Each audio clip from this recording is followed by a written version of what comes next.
Hello, hello. This thing on? Can you hear me in the back? Hey, 5 minutes. We'll start in 5 minutes, and we have plenty of seats in the front with all of my new best friends here in the front row. So please fill it in. It'll be a packed audience today. So we have coffee if you haven't seen it, but about 5 minutes. Thanks.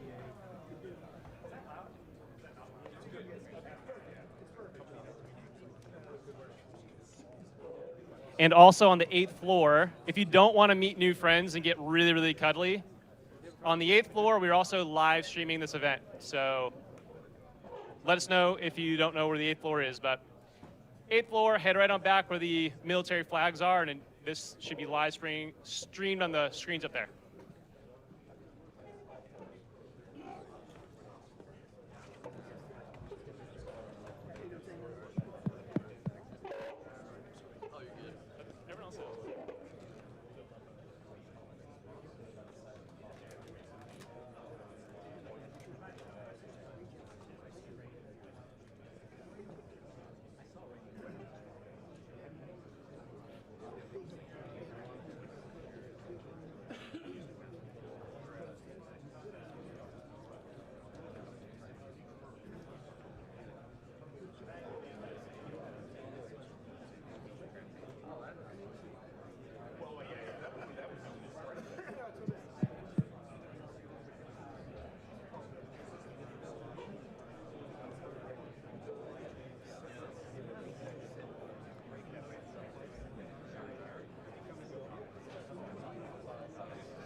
Yes.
Okay, welcome, welcome. And if you have anybody trickling from the back, come on in. There's 4 seats here in the front. You don't have to sequester yourself in the back. Anyway, they said I had 1 minute, and they said to start out with a joke. I don't have any jokes. I just have notes. So, a couple notes here. Okay, that's not really the notes. One guy was laughing. All right, so these are my real notes. Hey, welcome and congratulations for showing up to our 6th VERTEX here in Austin. Seems like it's great weather out, and thank you for coming. We are hosted by Army Applications Lab. Right after this, I'll turn it over to our director. But by show of hands, who's here for their first time? Okay, that's great. Well, welcome, special welcome to our first-timers. And a little word of warning, you know, you might go to these breakout sessions and emotionally, you may have inspiration, then to confusion, then to wonder, and then back to confusion, and that's okay. I want you to know that that's by design, and we are all in this together. I met a couple folks as they're coming through the door, and John, I met Amy here, and the through line is everyone's really, really excited to be here, and just like me, they're excited for our great keynote speakers, our panelists, our breakout sessions, and then I'll tell you a little bit more about our networking mixer here in the atrium later tonight. Commit to meeting new people. That's what I would challenge you to do, especially the folks sitting to your left and right. We have about 350 people here for this event, which is, I think, a record. So, testament to the work that has been done at AAL to put this event on, and a testament to you all for signing up and spending your expensive time to be here. So, thank you. Okay. A couple notes as well, just admin and housekeeping. Safety. Safety is number 1. The exits are how you entered, but we have exit over there, out and to the right in the exit. There's a security station here at the Capitol Factory. You may have passed it, but it's by the elevators. Safety's cool. It's always cool. If you see something, please say something. It is Austin, Texas. You never know what could happen. Bathrooms are through the back, and then there's another one by the hotel reception. So here in Texas, we use indoor bathrooms, so thank you for that. We are live streaming on YouTube, also on the 8th floor, like I mentioned. So if it gets a little too crowded, go up to the 8th floor, watch it from up there.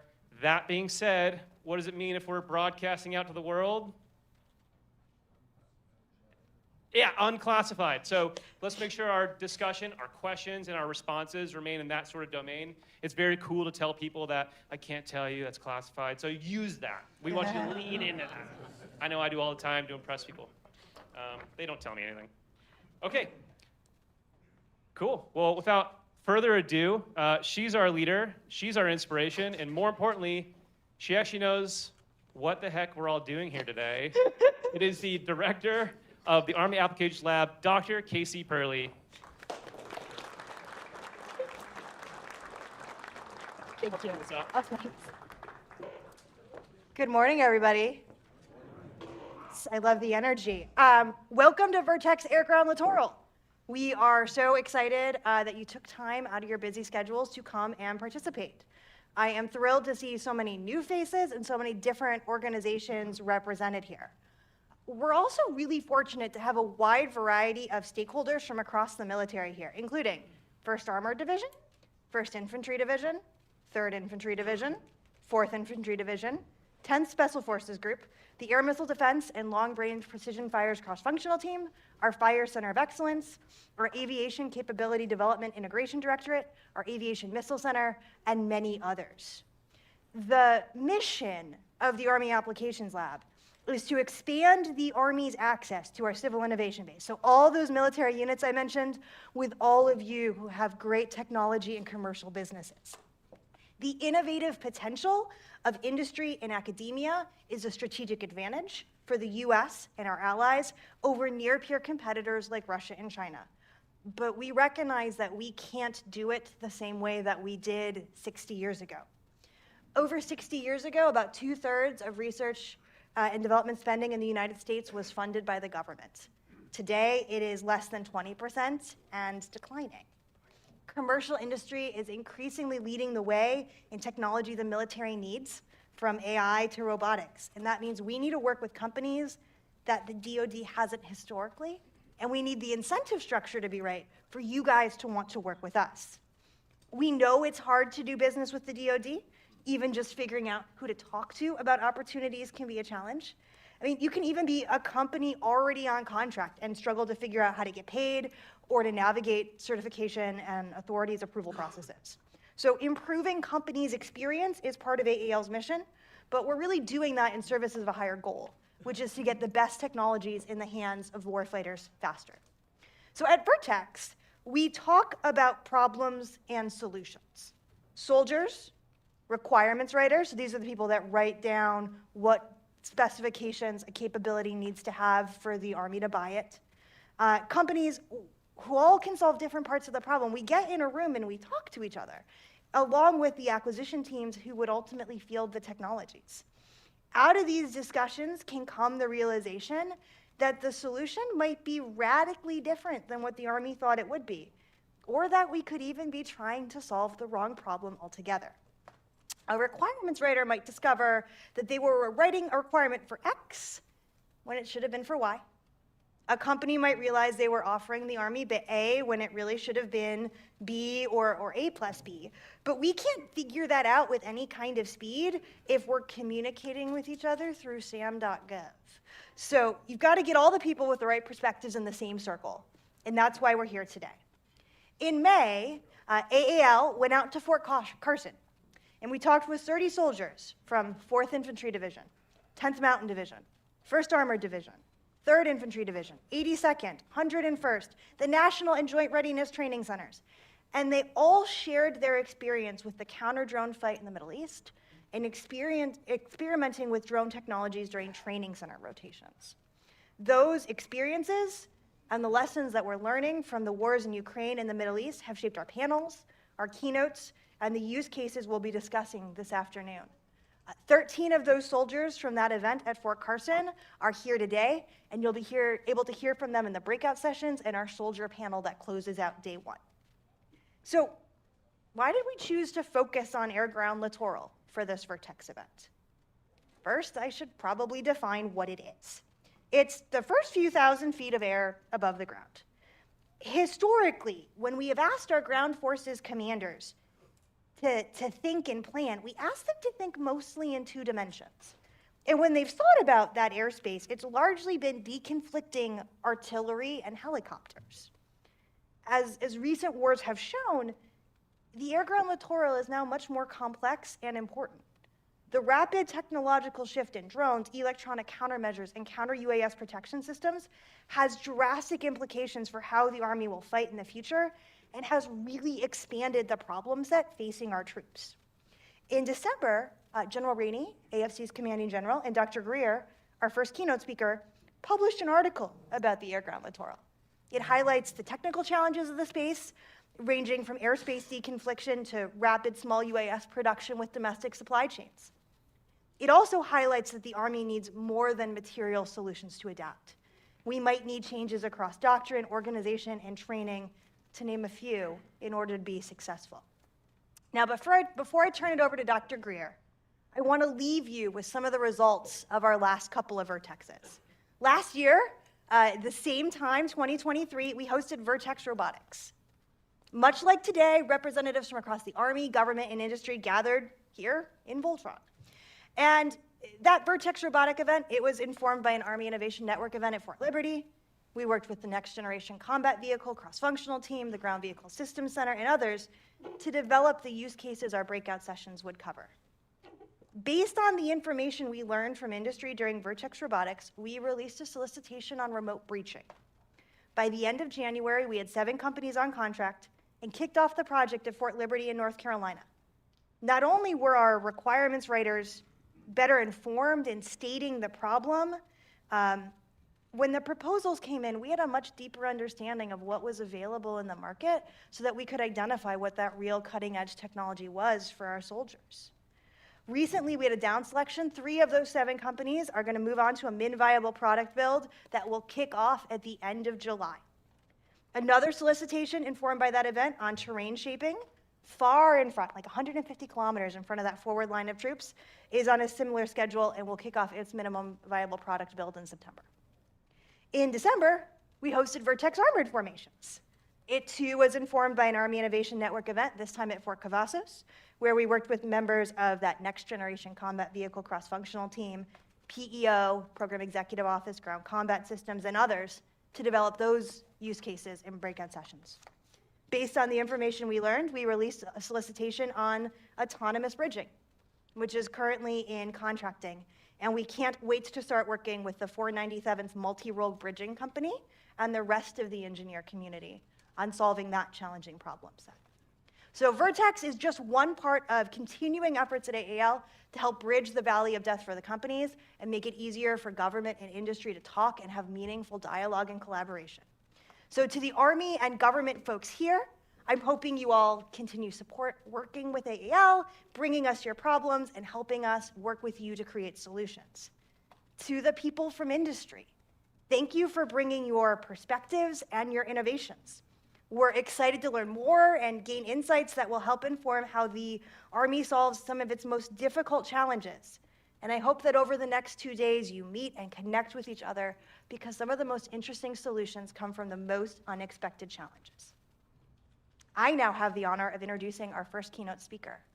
So Dr. Jim Greer is currently an associate professor at the U.S. Army School of Advanced Military Studies, where he teaches military strategy and operations, theory, history, and futures.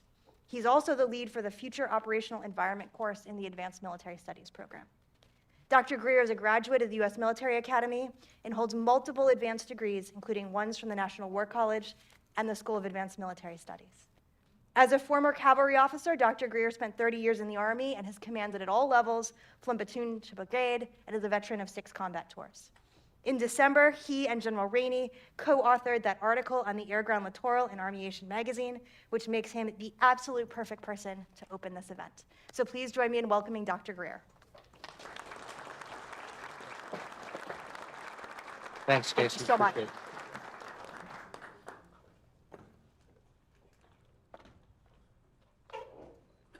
Thank you all. First thing I'd like to lead off with is from 1953 until about 6 months ago, no U.S. Army soldier was killed by attack from the air. And unfortunately, a few months ago, 3 were. They were killed by drones. They were not killed by fixed-wing aircraft or a helicopter. Combat always changes. Combat continues to change, and it is changing right now while we're sitting here in Gaza, in Ukraine, in preparations for and operations slightly below combat in the Pacific. And there's really 3 major messages that I'd like to get through today. The first one is, as Casey talked about, is the transition from our culture, which is 2-dimensional.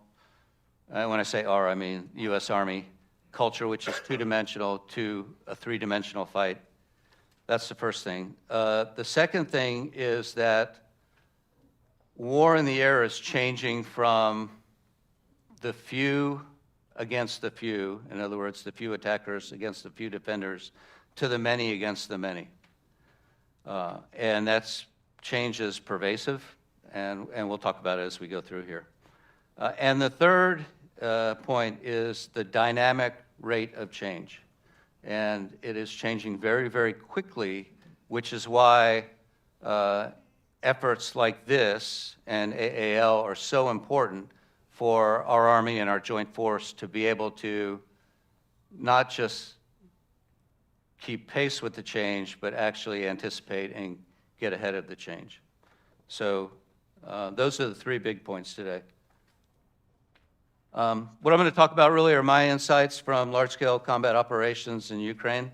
Over the last 18 months, I've spent about 8 months in Europe in support of the Ukrainian armed forces through the United States and NATO. And in doing so, I personally learned an immense amount, and so hopefully I can pass some of those insights on to you. And I hope this will be useful, and I will make sure I leave time at the end for Q&A, so if you have anything specifically that you'd like to talk about. And I'll be here through the whole 2 days of the conference. So the first thing is, and many of our senior leaders talk about this, is that while much is changing, much does remain the same. We have in our mind's eye this picture of a war that's all robotics and it's all autonomous and it's less lethal in terms of human beings, although very destructive.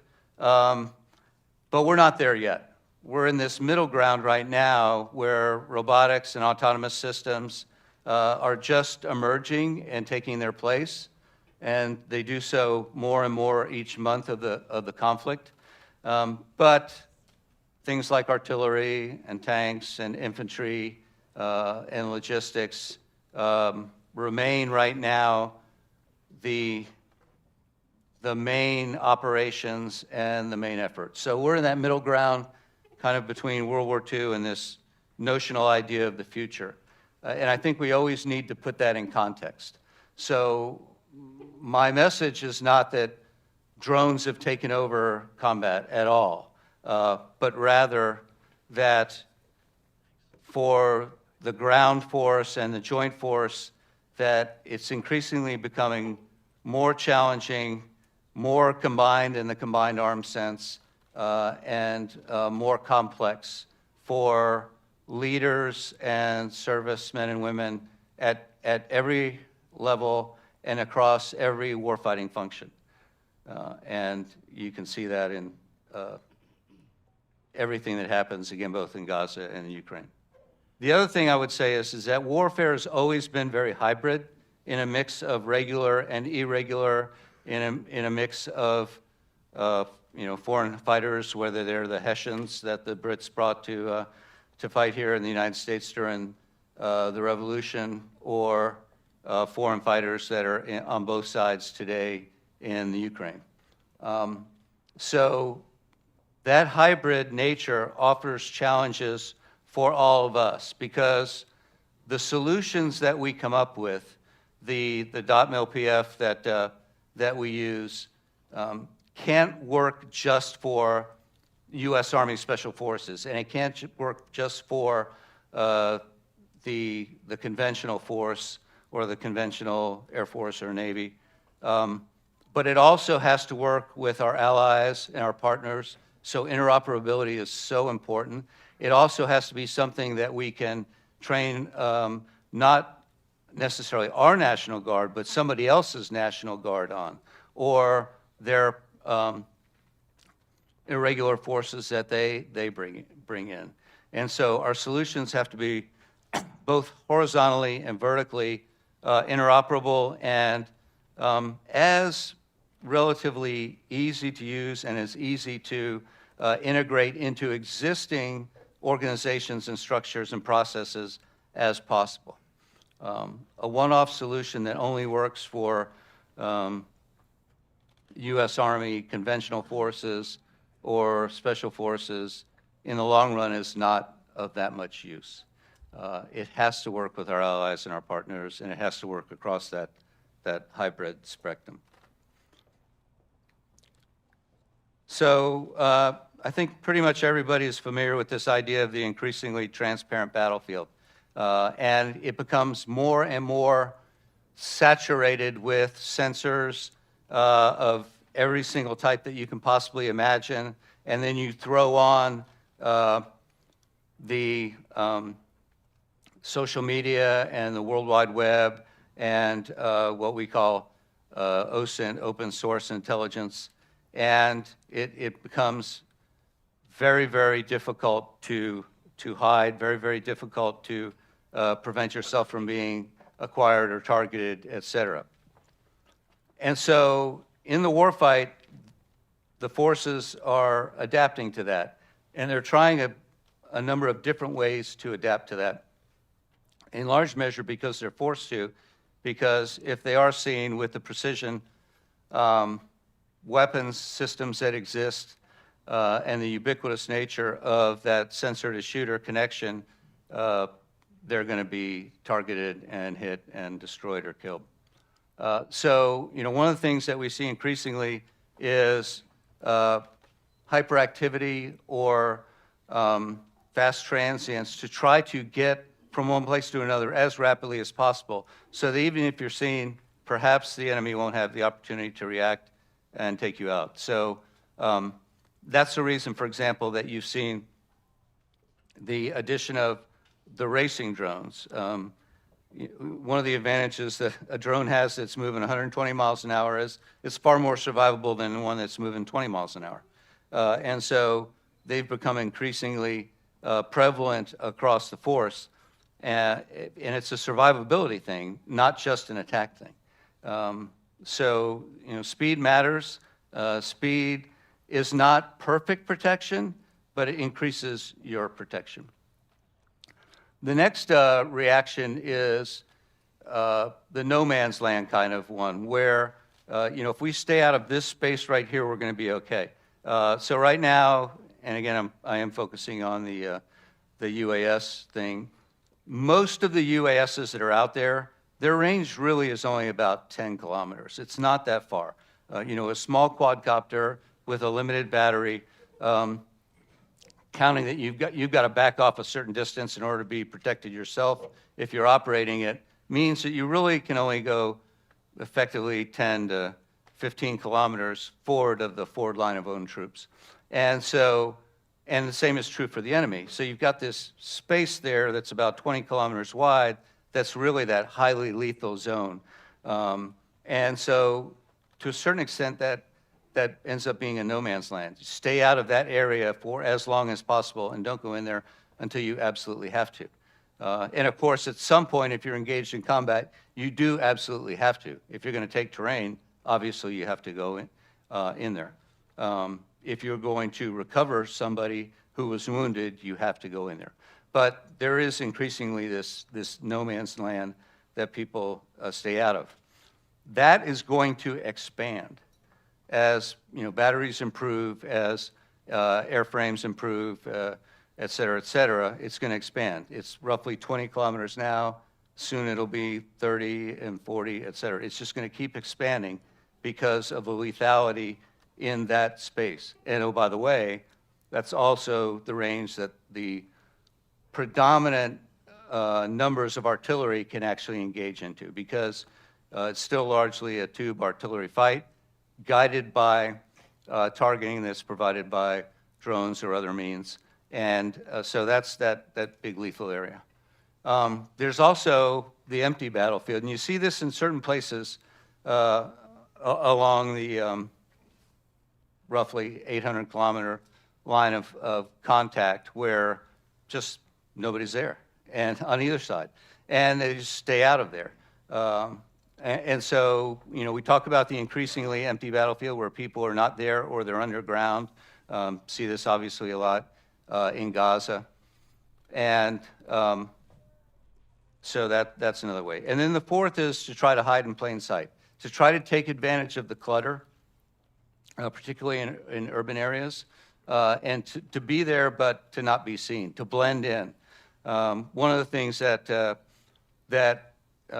command posts have done on both sides is try to do that, try to blend in. So the big Taj Mahal command posts that we in the United States Army are unfortunately still somewhat prone to, those have gone away because they're not survivable. If you go back over time, during the first 6 months after the special military operation of the Russians began in February of 22, there were lots and lots of command posts that were destroyed. And they were the big ones. They were Combined Arms Army command posts, they were division command posts, et cetera. You don't see that so much anymore. And the reason you don't is, it's because those command posts have gotten much more smaller, much more dispersed, and they hide in the clutter. and so that's a very, very important survival technique. And then all of this is being enhanced by AI, by the ability to manage data, manage information, to very rapidly sense, analyze, decide, and then communicate what you found. And so this ubiquitous sensor shooter operational environment is one that whatever solutions we have come up with have to the extent that they can, enable us to survive and operate and accomplish whatever our mission or our task is. The one caveat that I would say, though, is even with all of this, it is still possible to have deception. It's still possible to have surprise. You just have to be a little more ingenious in the way that you plan it and prepare it. And you have to recognize that really, in any time you try to use deception or try to surprise somebody, you're really just trying to buy time. And to how long before the enemy figures out what I'm actually doing and can respond to it. That time has shrunk because of all these things that we're talking about, but it's still possible. And so one of the ways that our new systems, our newer systems, our robotic and our autonomous systems can contribute is to contribute to deception and contribute to surprise. And we should think about it in that way.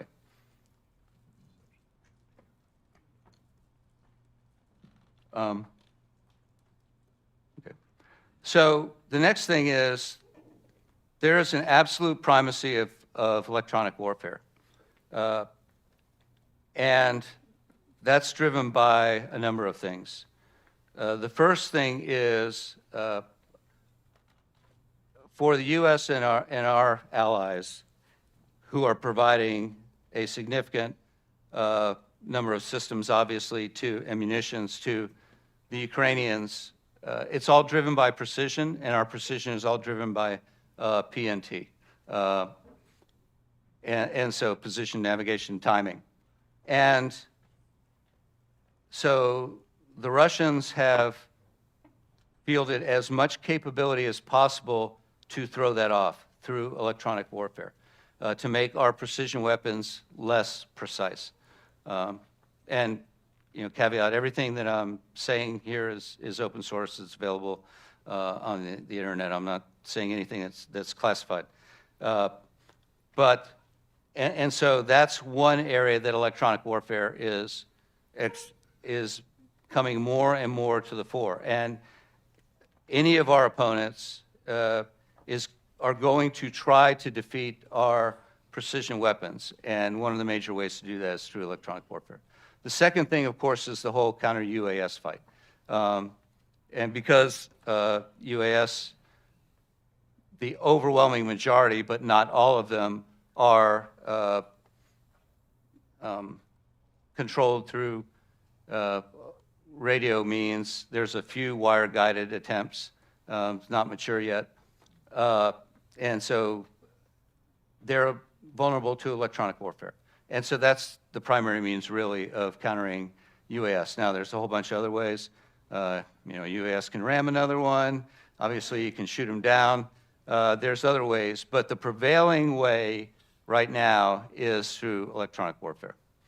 And then the third is electronic warfare to counter your opponent's command and control and their intelligence, surveillance, reconnaissance, et cetera, which, again, is the more traditional way that we've used electronic warfare really since the telegraph was fielded.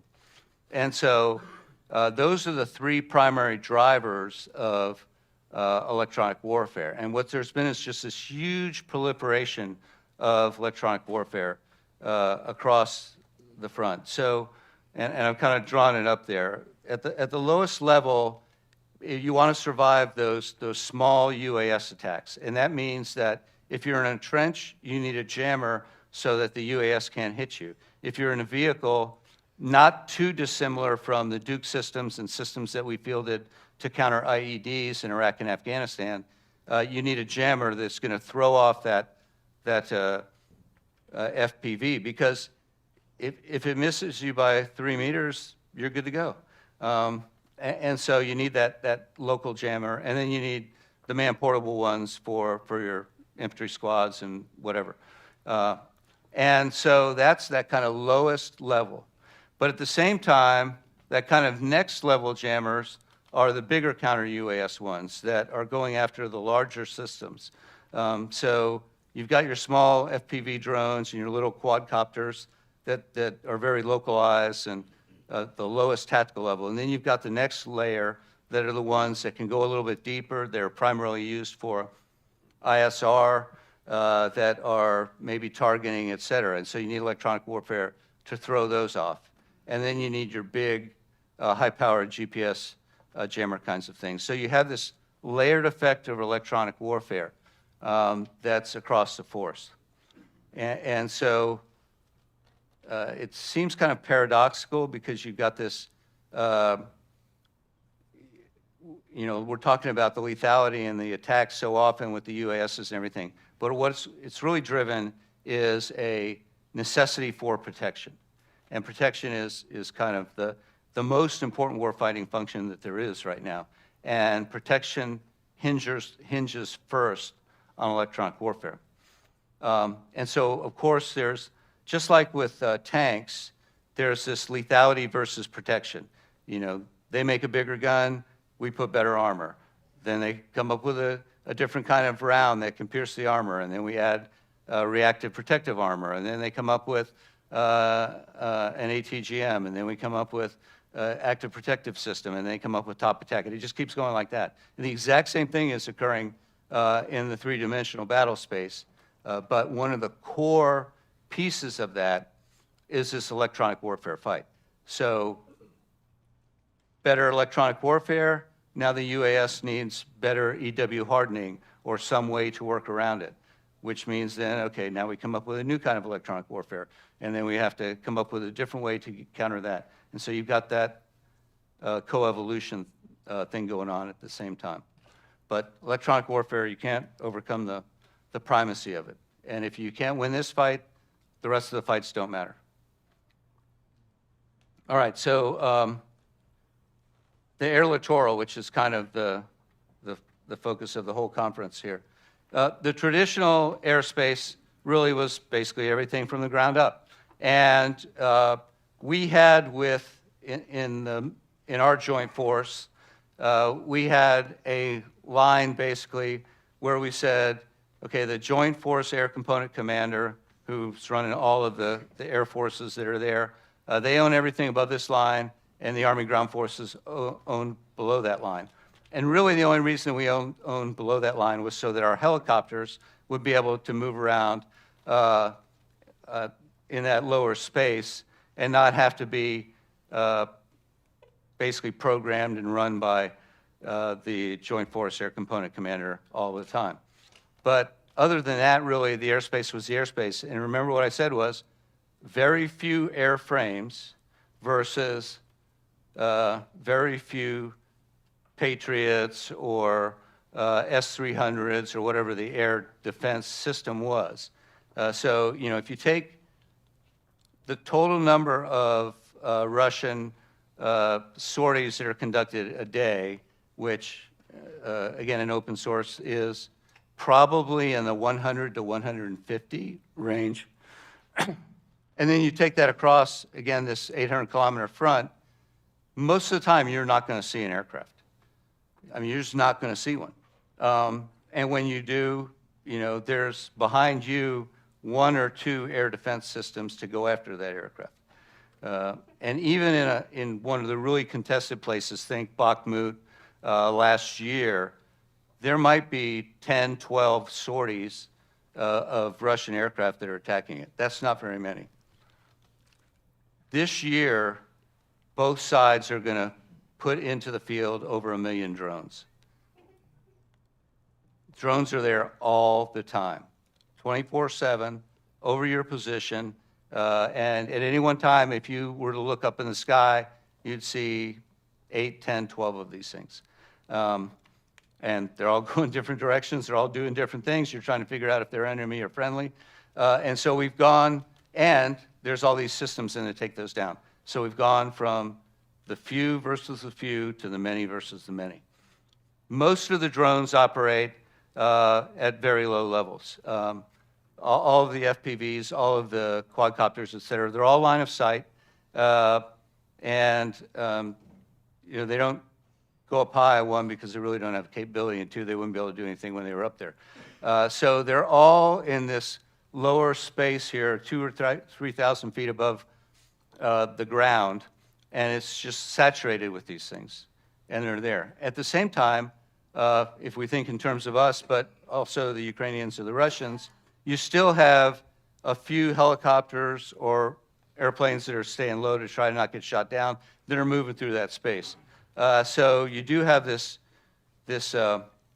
complex space there that has many, many drones and a few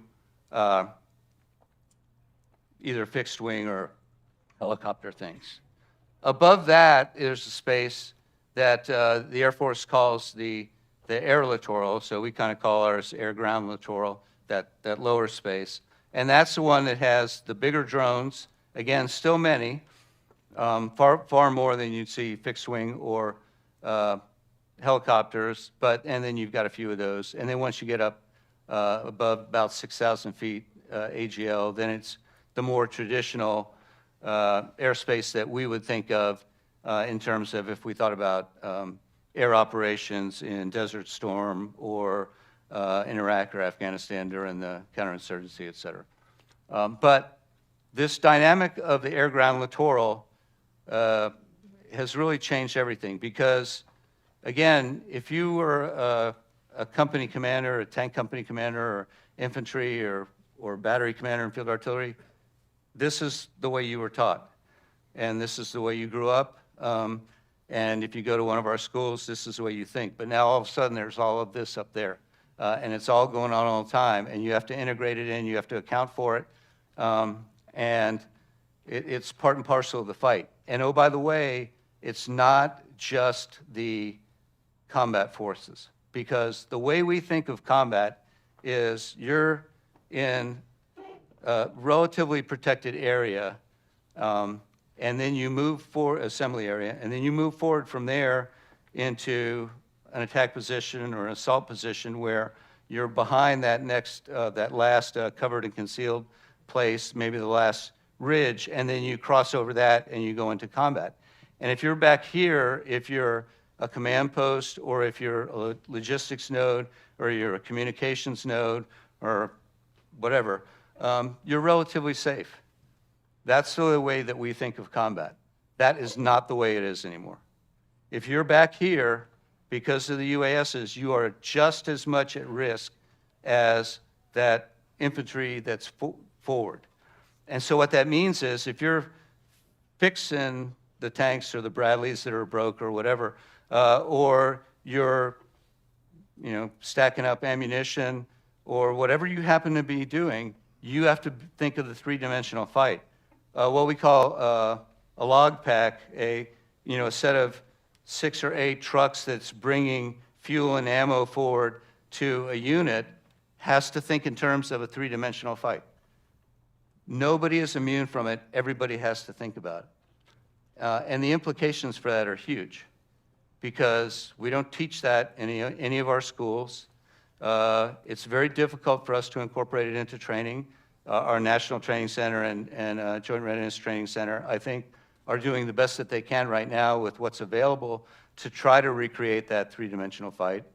At home station, it's much, much more difficult. Of course, there's all sorts of challenges that you all know very well with regard to civilian and military use of the spectrum of airspace, et cetera. And so we have to change our culture from the two-dimensional view that we have it to this three-dimensional understanding, and that applies to everyone. It doesn't matter who you are. It doesn't matter what your MOS is. It doesn't matter what kind of organization you're in. That we have to change that culture. And the easy button for the military is always, well, okay, the combat guys have to worry about that, and the rest of us don't really. Well, those days are gone forever. Everybody has to understand it. Everybody has to incorporate it into the way they think. And so the air-ground littoral is a real thing, and it's a thing for everybody.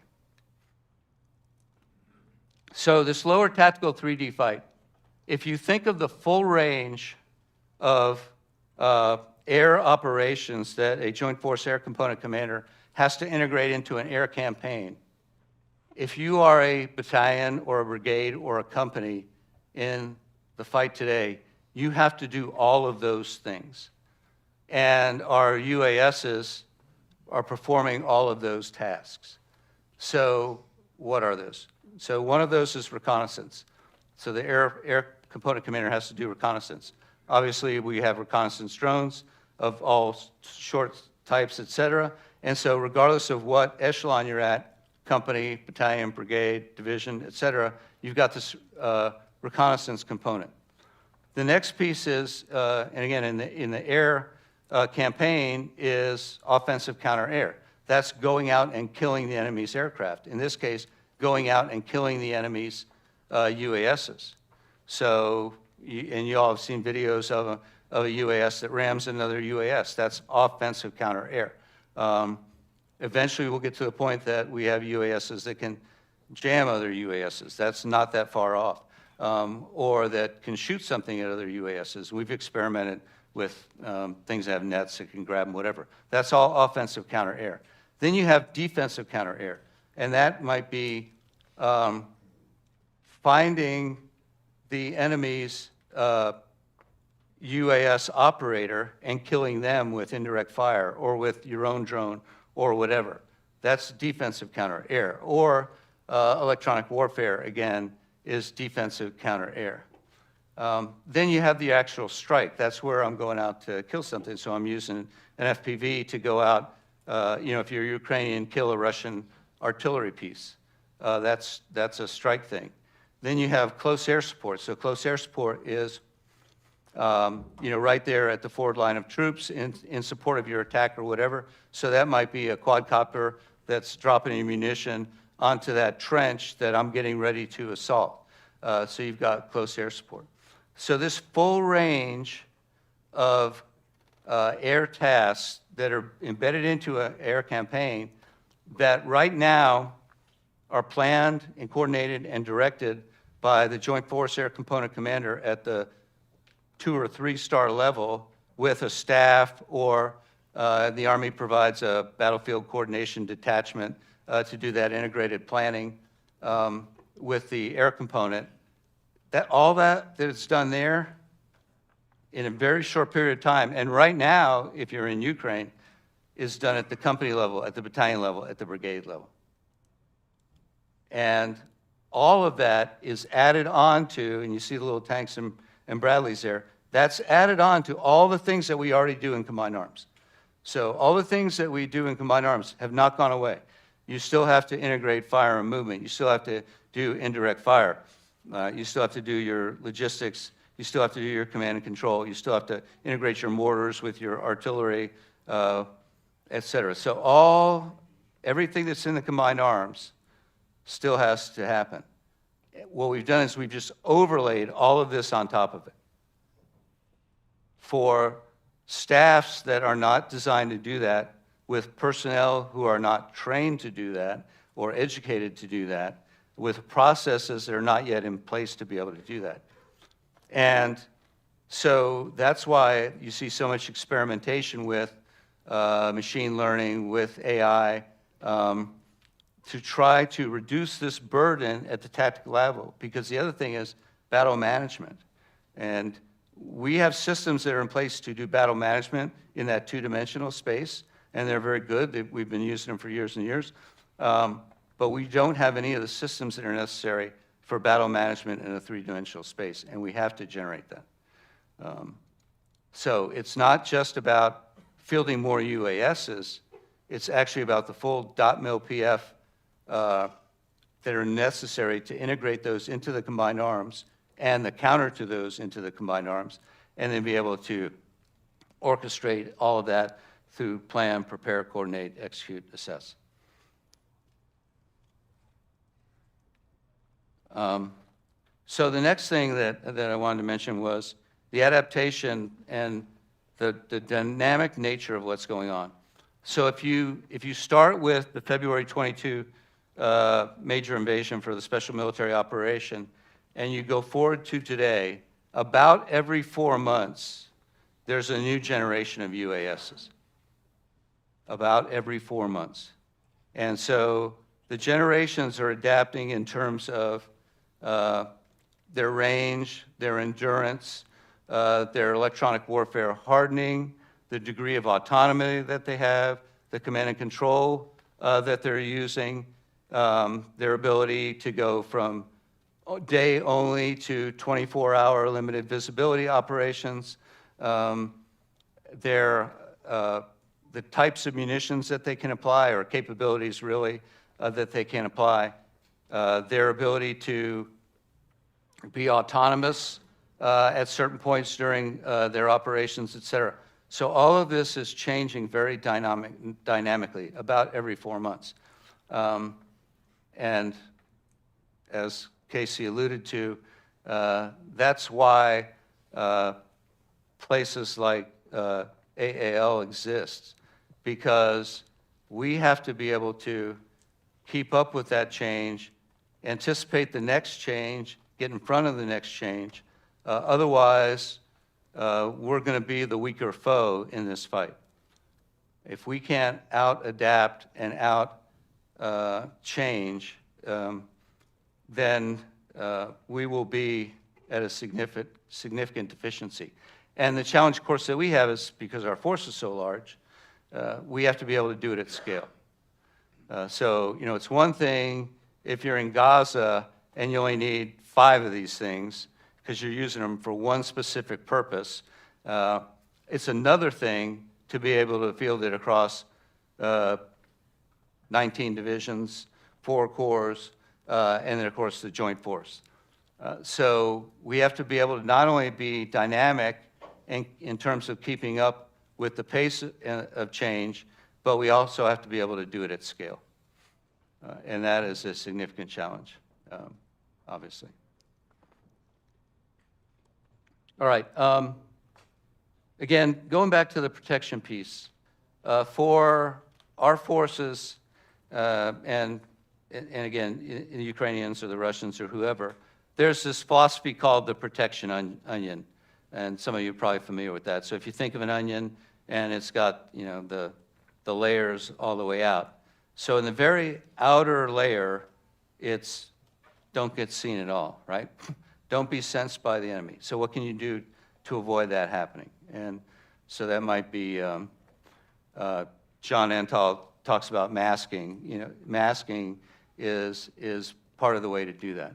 But if you are sensed, don't be able to be targeted. In other words, they may know that you're generally in this area, but they can't locate you to a specific, 6-digit grid coordinate or whatever.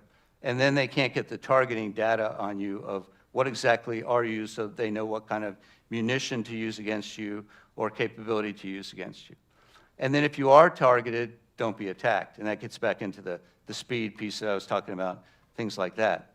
And then if you are attacked, don't get hit. So things like active protection system, which works well against ATGMs, but we don't yet have the equivalent for counter-UAS, can keep you can still be attacked, but you don't get hit because the munition is destroyed, or the UAS, before it actually gets to you. And if you are hit, don't be penetrated, so that has to do with your armor protection and other things. And in Ukraine, it's sometimes things as simple as just putting that wire mesh out there so that the Lancet or whatever it is comes in, gets hung up, and doesn't actually penetrate you. And then lastly, survive the penetration if you need to. So that's things like spall liners or blow-off panels on tanks, et cetera. So that protection onion, which is designed pretty well, again, for that two-dimensional fight against another tank or against an ATGM or against a heavy machine gun or whatever, works well. We do not yet have that protective onion in the three-dimensional sense against the range of UAS sensing and attack means. So we have to extend that protective onion around not just individual vehicles, but around the force. So if you remember back last summer, 2023, when the Ukrainian offensive was taking place, counteroffensive, and we fielded the various brigades with the NATO equipment and that to them, and they had limited success. And I think if we're going to have that kind of operation in the future, we have to be able to build around a brigade a protective onion. We have to build that protection layered and at range around a brigade. If we're going to restore maneuver to the battlefield, if we're going to be able to attack and not just sit across from each other and treat each other for months on end, then we're going to have to be able to build this protective onion and be able to move that onion around the battlefield with our forces underneath it. And that is a significant challenge, but it's a necessary one. All right. So what time am I supposed to be done?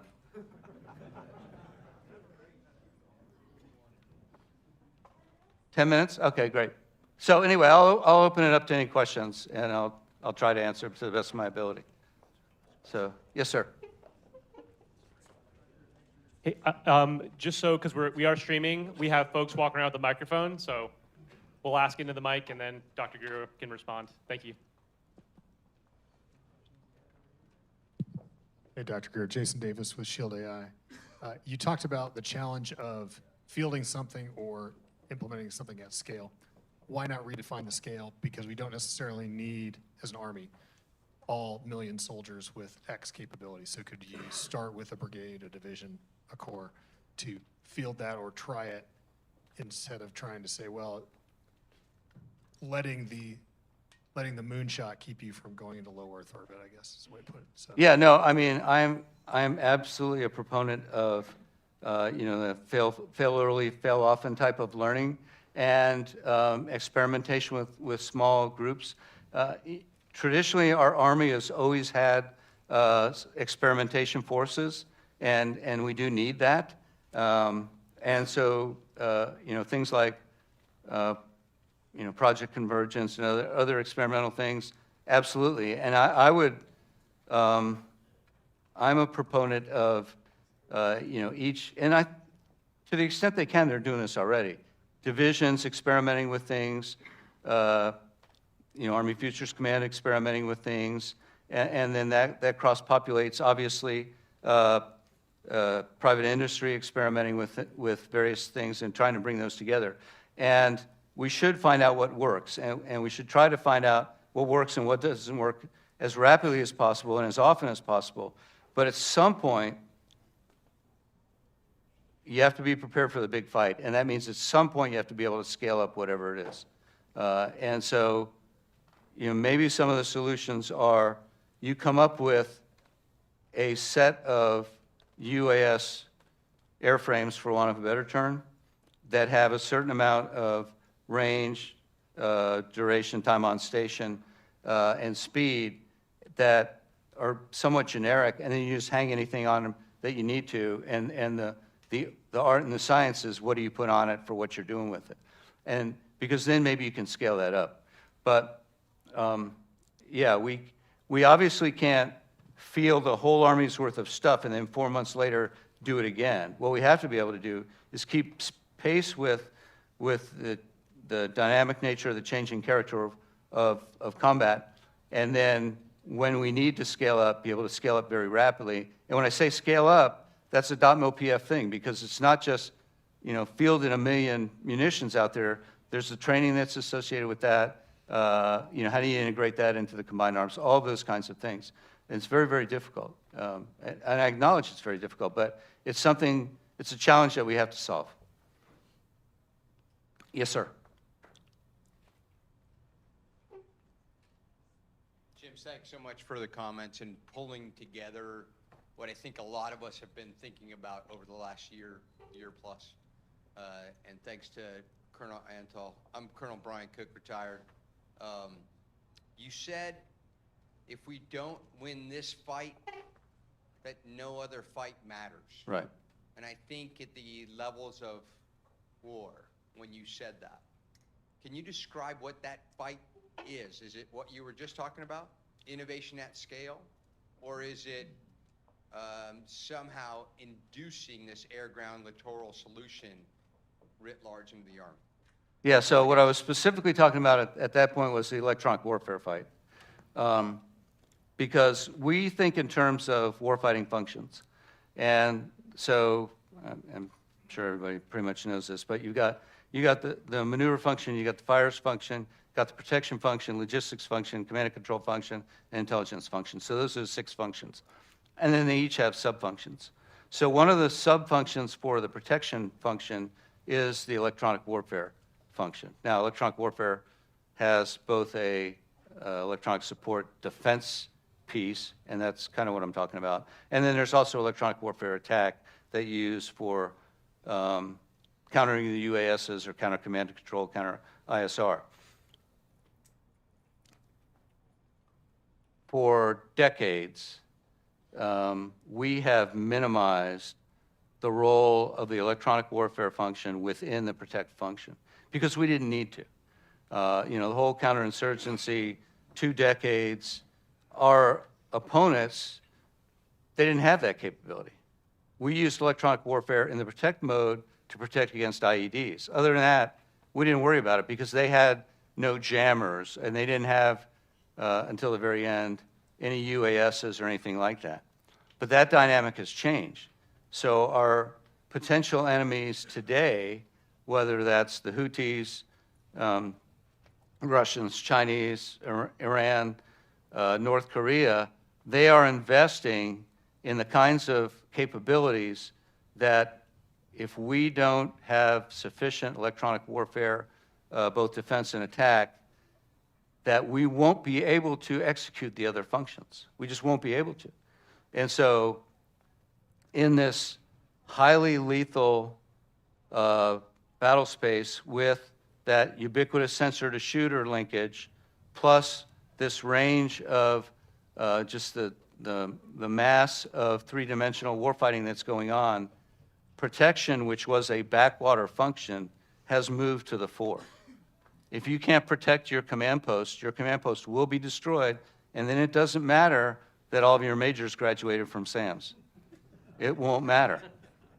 And we saw, last year, if you can't protect the brigades that are attacking before they even get to the FLOT, then it doesn't matter. And much of that protection relies on electronic warfare.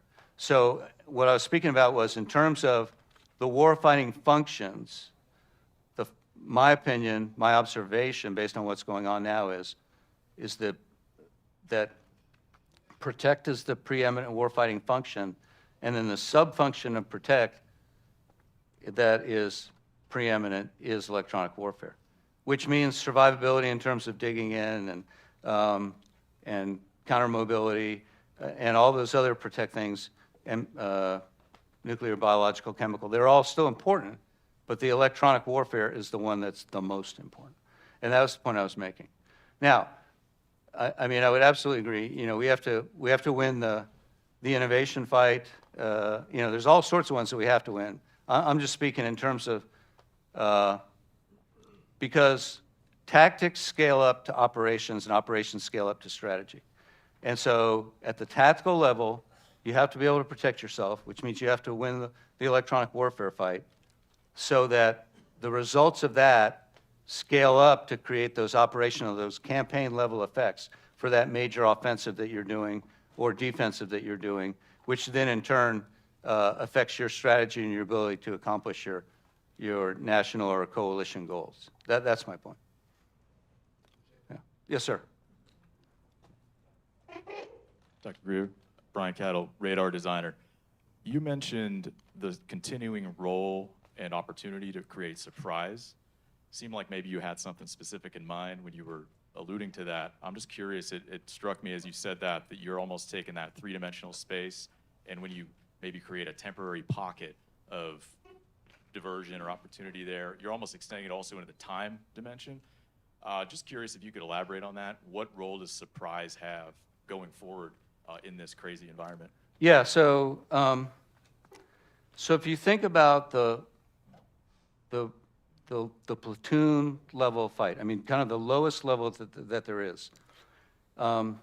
If you do a deception, like let's say that you put a little, if you're a tank platoon, which I was because I was an armor person, if you're a tank platoon and you put a deception tank over here that's got some sort of signature on it, et cetera, in real terms, that deception only has to work for 7 seconds. Because in 7 seconds, my platoon can engage your platoon.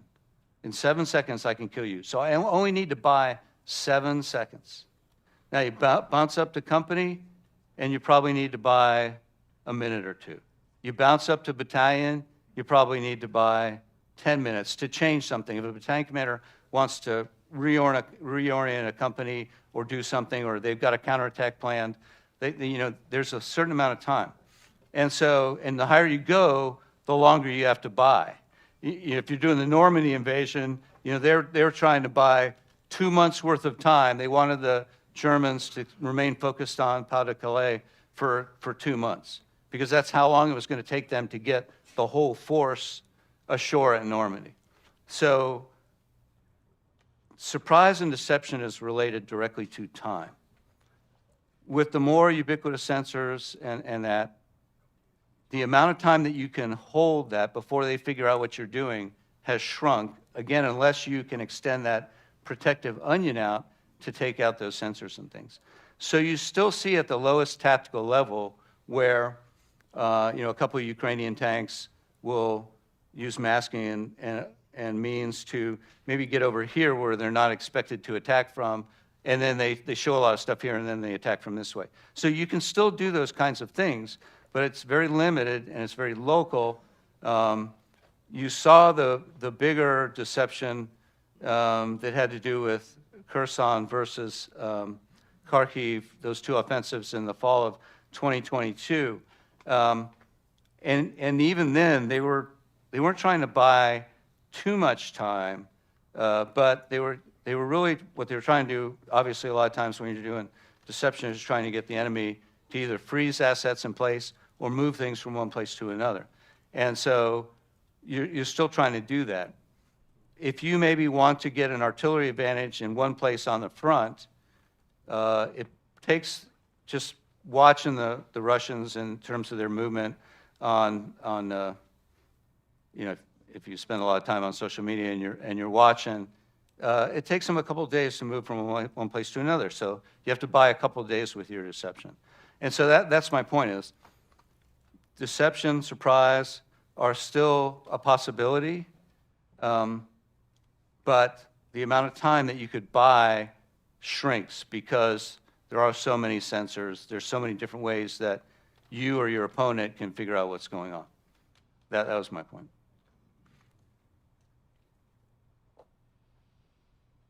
Anybody else, or are we done? We have one more and maybe one more after this. Here you go. Okay. Hi, Convor Singh, Skyline Nav AI. Dr. Greer, you mentioned the 4-month cycle and how quickly these UASs are changing. If you had to rank where we are, US, NATO standpoint, with our UAS capability compared to where Russia, China, Iran might be, where are some of the areas we're behind? That's a great question. I would say, the first thing I would say is the Ukrainian approach to UASs and the Russian approach to UASs are very different. So UAS, if you remember that hybrid thing that I had of conventional, soft, private, mercenaries, for want of a better term, National Guard, et cetera. In the Ukraine, all of those forces are all developing UASs all the time. And so the number of companies keeps changing depending on what podcast you listen to or so, but, there are hundreds of companies that are producing UASs, and some of them are literally the garage kind of thing, and then some of them are what we would term small business, and then some of them are larger, et cetera, and they're all over the place. And brigades are hiring their own people to do it, and nonprofits are doing it, et cetera. And so it's absolutely this crowdsourced, emergent approach. And what the Ukrainian armed forces have done is said, in general terms, these are the kinds of capabilities that we want to have, and it's really general. And then people are building to that. And then smaller elements like, some of the nonprofits say, we're developing this capability now. How do you want to use it, or where do you want to use it? And so it's crowdsourced, it's grassroots, it's absolutely emergent. The Russians is somewhat different. I mean, theirs are centrally designed, centrally manufactured, et cetera, more like we would do it, or we would do it today. But so what they do is, it's a combination of their own requirements. So I think, things like the longer range ability to do sensing and targeting, the Orlan 10s, the Salas, those kinds of things, where they had some of them to begin with, and they said, hey, these things really work. Let's build 1 million of them. That's probably, they're building about 1 million this year total, so they're not all those, but so they just build lots and lots of those. The Lancet one-way attack drone. So they had a few. They seemed to work pretty good. They made some modifications based on how the Ukrainians were countering them, and then they said, just like, let's make a whole bunch of them. So they're mass producing, but they are adapting their mass production. So they bought the Shaheds from Iran, used them a lot. Interesting, this is kind of a complete, maybe not a complete aside, but everybody remembers the big attack that Iran did, and we countered that attack, and it was 300 drones, and I forgot the total number of ballistic missiles, but it was in the 70 range, something like that. That's every week in Ukraine. If you take the attacks that are made in the Ukraine in an average week, that's how much they get hit with. So that's every week for the last 2 years what Iran did once against Israel. And so what that shows you is the scope and scale of the Russian ability to manufacture these things and get there. So they bought the Shaheds, they've modified them over time based on how the Ukrainians have been able to counter them, and they just keep churning them out. So it's two different approaches that reflect the context. They're all of the things that you would expect it to reflect. But they're two very different approaches, both sides from their perspective. They're very successful approaches. Okay, with 3 minutes left, probably our last question. Okay. Thanks very much, Dr. Gary. Robert Douthit, Man About Town, longtime listener, first-time caller. Thanks for the presentation. If possible, in the next minute, 2 minutes, with the ubiquity of unmanned systems, ground and particularly air, where we talk about the VERTEX here, where do we see warfare in 5 years? We're watching it change quarterly. In the next 5 and 10 years as a maneuver enablement integration system. Again, I know maybe not a short answer, but I just appreciate your perspective. Yeah, I think, good question. If you go back to that very first slide where I pointed where we were kind of between World War II and this Star Trek, I forgot what episode that is, where they all fight, but they don't, there's no humans involved.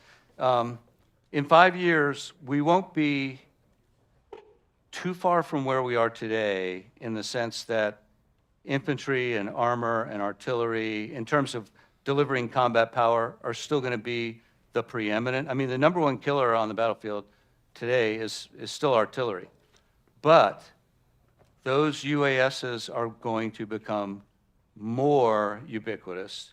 They're going to become more capable. Their ranges are going to extend. Their own survivability is going to extend. And the counters are going to multiply. And I think probably in the next 5 years, there will be more advancement in the counters than there is in the UASs themselves, because they've become so lethal, so capable, and I would suggest that all the armed forces of the world are behind in the counter side. Although, again, I would suggest that the Russians and Ukrainians are far ahead of us in the counter side, because they have to. I mean, they're in the fight every day. And so I think that the counter side of it will grow more over the next 5 years, but that the UAS side, in terms of just capabilities and proliferation, will continue to grow. And again, you know, the Houthis are not a one-off. They have been, you know, one of the things about them, you know, they've been in fight against Saudi Arabia and others for a decade now, and you know, they've become a very capable tribal-based force, but they're not a one-off. And so, you know, our record of predicting the next fight we're going to be in is, you know, pretty close to zero. And, you know, the chances that we're going to fight the Chinese and the Russians are about yay big. The chance that we're going to fight somebody else is this big. That somebody else is going to have UASs, for sure. Yeah. Done? Thank you. Fascinating insights. Dr. Greer, thank you very much. Okay, that is our first address. Many more to follow. And for the folks joining us online and for everyone in the room, we'll be back in here in 15 minutes at 10:30 for our first panel. Coffee in the back, bathrooms in the back. We'll see you in 15. Thank you.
2 minutes. We're going to start up in 2 minutes with our first panel. So make your way back to your seats, grab your buddy, grab your coffee, and head on in.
Okay, and we're back. We are back. And I really mean it. For everyone talking, we're about to start. And for those online, thanks for coming back.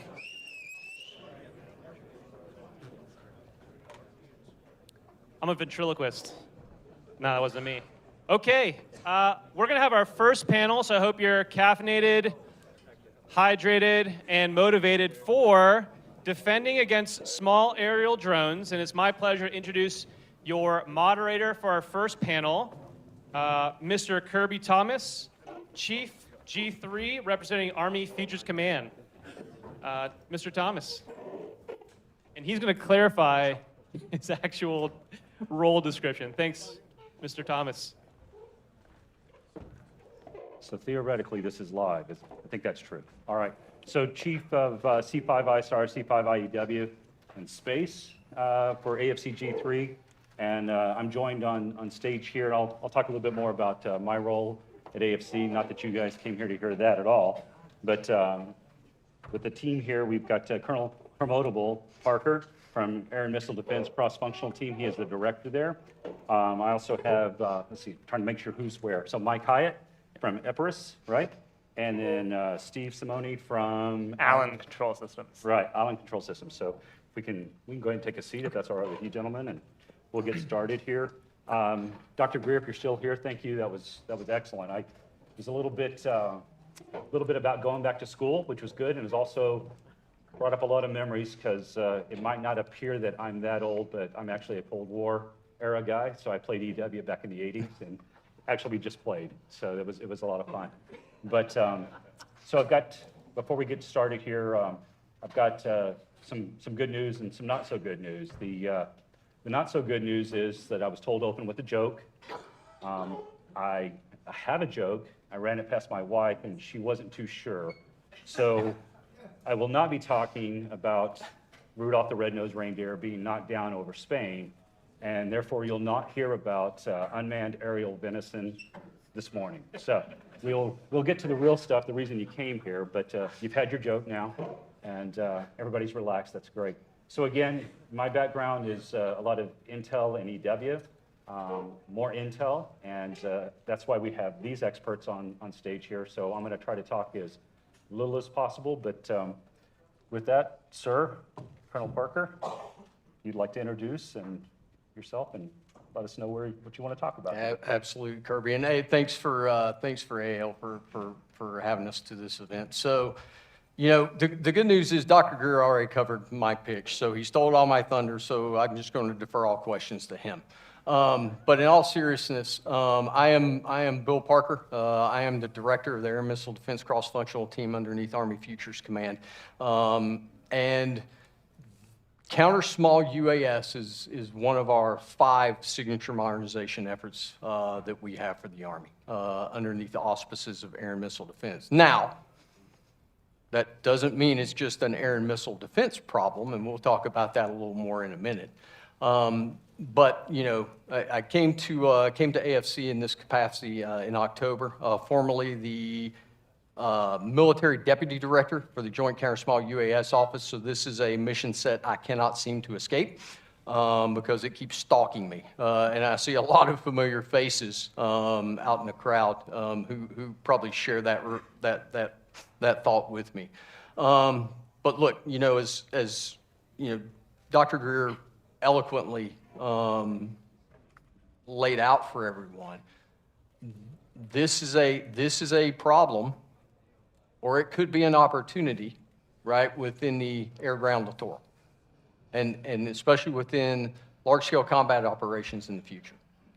So when we look at, you know, this particular mission set, you know, I think it's best to start out with the threat, right, and what the threat's doing, and you know, Dr. Greer, you know, did a very, very good job of laying that out. But you know, to his points of with the pace at which the threat is continuing to evolve has been pretty remarkable. With the capability that we are seeing, you know, it's getting faster, it's getting more lethal, it's getting smaller, it's getting harder to detect and defeat. It's being able to mix now payloads, which provides us an issue. We see the threat being used from ISR to targeting to delivering lethal and non-lethal effects. So with what a potential adversary can do with that capability. Now, I'm going to speak primarily, you know, from the context of countering that threat and not necessarily using small UASs, but it can definitely provide an advantage in terms of it's a low-cost Air Force. And that's what, when you look at what we've seen, you know, whether it be in observations that we've made, whether it be in Ukraine, whether it be in Gaza, whether it be in CENTCOM, right? That presents a very difficult dilemma when you're trying to ensure freedom of maneuver. So what do we do about this? And this is, you know, this is kind of where we come in as the capability developers for counter small UAS. Right, it's based on those observations that we've been making, coming from different theaters, and you look at what, you know, they have been employing. What we have taken away from that is there's no silver bullet. There's no one thing, no one widget out there that's going to allow us to completely mitigate this threat. So just come to terms with that and let's move on. But what we have seen is that layered system-of-system approaches absolutely work with being able to mitigate this threat at echelon. And that's something I want to focus on right now, is at echelon. So as we look to, develop this concept of being able to counter the threat at echelon, the approach that we've taken, because it's a very broad mission set, right? To the point earlier, as an air defense artillery officer, traditionally, this has been one of our bailiwicks, right, in defeating the air threat. But with the way that this is proliferating, the way that this is being used, it's really an everybody problem. And how does now everybody come to terms with being able to have capability in the hands of the warfighter that they can effectively defeat this threat? So when we look across the spectrum of counter small UAS, right, it's pretty broad, but we've kind of taken an approach where we bend capabilities in different categories. So I'm gonna specifically focus on 3 of those today. One is soldier common capability, right? That soldier portable capability that can be used at the individual soldier up to the squad level. EW defeat, EW detect, advanced optics, things like that. That can form the foundation, right, of this layered system approach that we are currently striving toward. On the next bin we look at is unit common capability. Obviously, some more advanced capabilities that we can look at echelon, from the platoon, company, troop, battery, battalion, brigade. And then we have maneuver short-range air defense, right? And some of you have probably already, seen that we've named the MSHORAD Increment 1 kinetic vehicle, the Sergeant Stout, and being a 144 ADA alumni, as Sergeant Stout was in, that meant a lot to me, and to be there for that event. But being able to take maneuver short-range air defense capability and merge that, with what we've been working as part of our division sets for the LID system, and to be able to create a capability that we can tailor based on mission, based on threat, and load out effectors accordingly. Whether I'm going into a fixed wing, rotor wing, heavy fight, or whether I'm going into a counter small UAS fight, gives us the flexibility now to get more capability within the counter small UAS space, while also increasing capacity, right, across those divisions that have the maneuver short-range air defense capability. So again, it's another piece in being able to layer capability at echelon. So that's primarily the approach that we are taking, going after what Dr. Greer talked about earlier. And I think it nests pretty well, and it honestly, it makes sense. But I also, would like to highlight that it's easy to become fixated on tech. It's very easy to become fixated on gadgets and widgets and different pieces of equipment, when sometimes we need to look no further than passive defense measures. It's still a pillar of air missile defense doctrine. And as we have commanders that are now looking into that third dimension within the air-ground littoral, that are focused on these things, can now start highlighting the practices of camouflage, dispersion, deception, right? These types of capabilities that we can simultaneously execute to increase our own survivability on the battlefield. Because as a previous Army senior leader noted, right, if you're dead, you can't fight. And that's why we're trying to, at echelon, provide the warfighter with capability where they can save their own lives. So that's really, where we are going with respect to the Air and Missile Defense Cross-Functional Team as we move forward within the Counter Small UAS mission set. And that's specifically addressing, the capabilities that we are working toward in providing the warfighter as, we, prepare for potential large-scale combat operations. It's not to think that we're not focused on homeland and strategic fixed site capability. That is also another bend, or, what we are currently, executing in say, the U.S. CENTCOM AOR. So I will shut up now No, and this actually, share some more time with the rest of the team. I appreciate that. That is good. And I would just say that the education continues this morning. This is very good.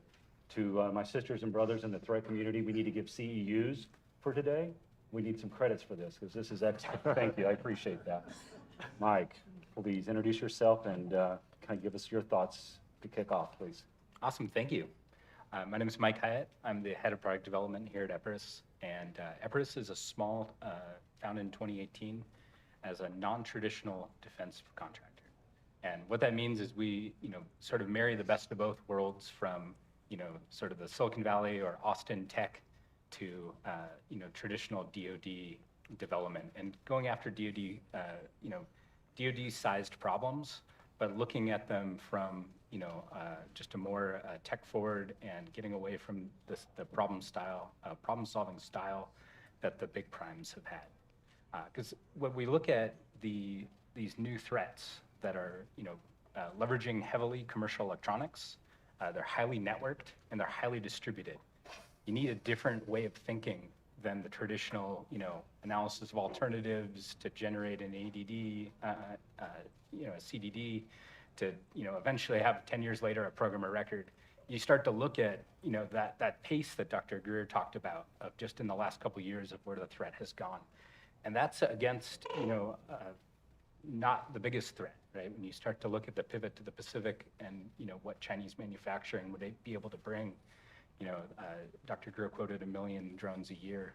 That's, that's nothing compared to what, the industrial base in China is able to produce. They produce the world's electronics. It makes sense they'd be able to produce the world's consumer electronics-based weapons. And so when you look at that, you can't take that 1v1 approach anymore, which has been, I think, the traditional way. You look at, a big, high, fast, long-range bombers coming in. We shoot a Patriot at it. The Patriot battery, shoots a missile at it. That's that old school 1v1 approach, which has been very successful, for the United States for decades. But this threat, with its low cost and high volume, really, changes that paradigm. We can't continue with that same approach at that point. And so what you get, everyone talks about the cost asymmetry, of like how much Iran spent to spend and how much we spent to shoot everything down. But it's also the magazine depth. What's the logistics train to go and refill? We're all happy the USS Carney was taking out Houthi missiles and drones. But the USS Carney only has so many missile tubes and has to go back and refill. And so I read just yesterday the Navy's looking at having like special missile tugs to just basically augment that, or bolt-on missile tubes to augment that and increase magazine depth. But at some point, you have to change the paradigm from 1v1 to 1v many. And that's really where what the approach Epirus took was, how do we take advances in modern solid-state technology and use that to create high-power microwave. And high-power microwave gives the opportunity to not address single targets, but address a volume of space and all the targets that are within that space. And that allows us to do that counter-swarm mission, which is really where we see the threat going. Because if you look at where things are now, EW can be very effective, but at a certain point, the landmark navigation, automatic target recognition. You look at the advances in AI compute. Now you can have a small Group 1 drone that carries enough compute to run computer vision.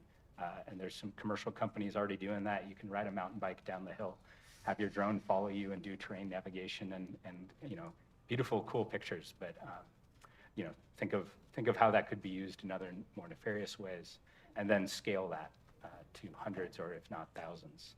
And so you start to look at how that threat goes, and we need to change our tactics. I really love what Colonel Parker said, is we need to change everything. And we need to look at layered defense. We need to look at how we train. We need to look at how we do manning. Far more than just the equipping. Again, it's fun to talk about acquisition and material, but yeah, the rest of the process is definitely important. Thank you. Oh, no, thank you. That was excellent. I appreciate that, and give us quite a bit to think about. And we had a couple of thoughts on where we're going to tease you next, and but I think this is excellent. So, Stephen. Thanks. Yeah.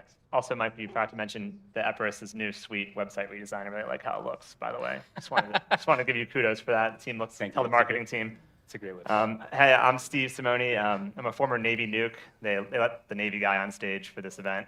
I run a company called Allen Control Systems. We make counter drone robotic gun systems. Best way to think of it is think of Boston Dynamics, but with guns. So we're here to blast these drones out of the sky.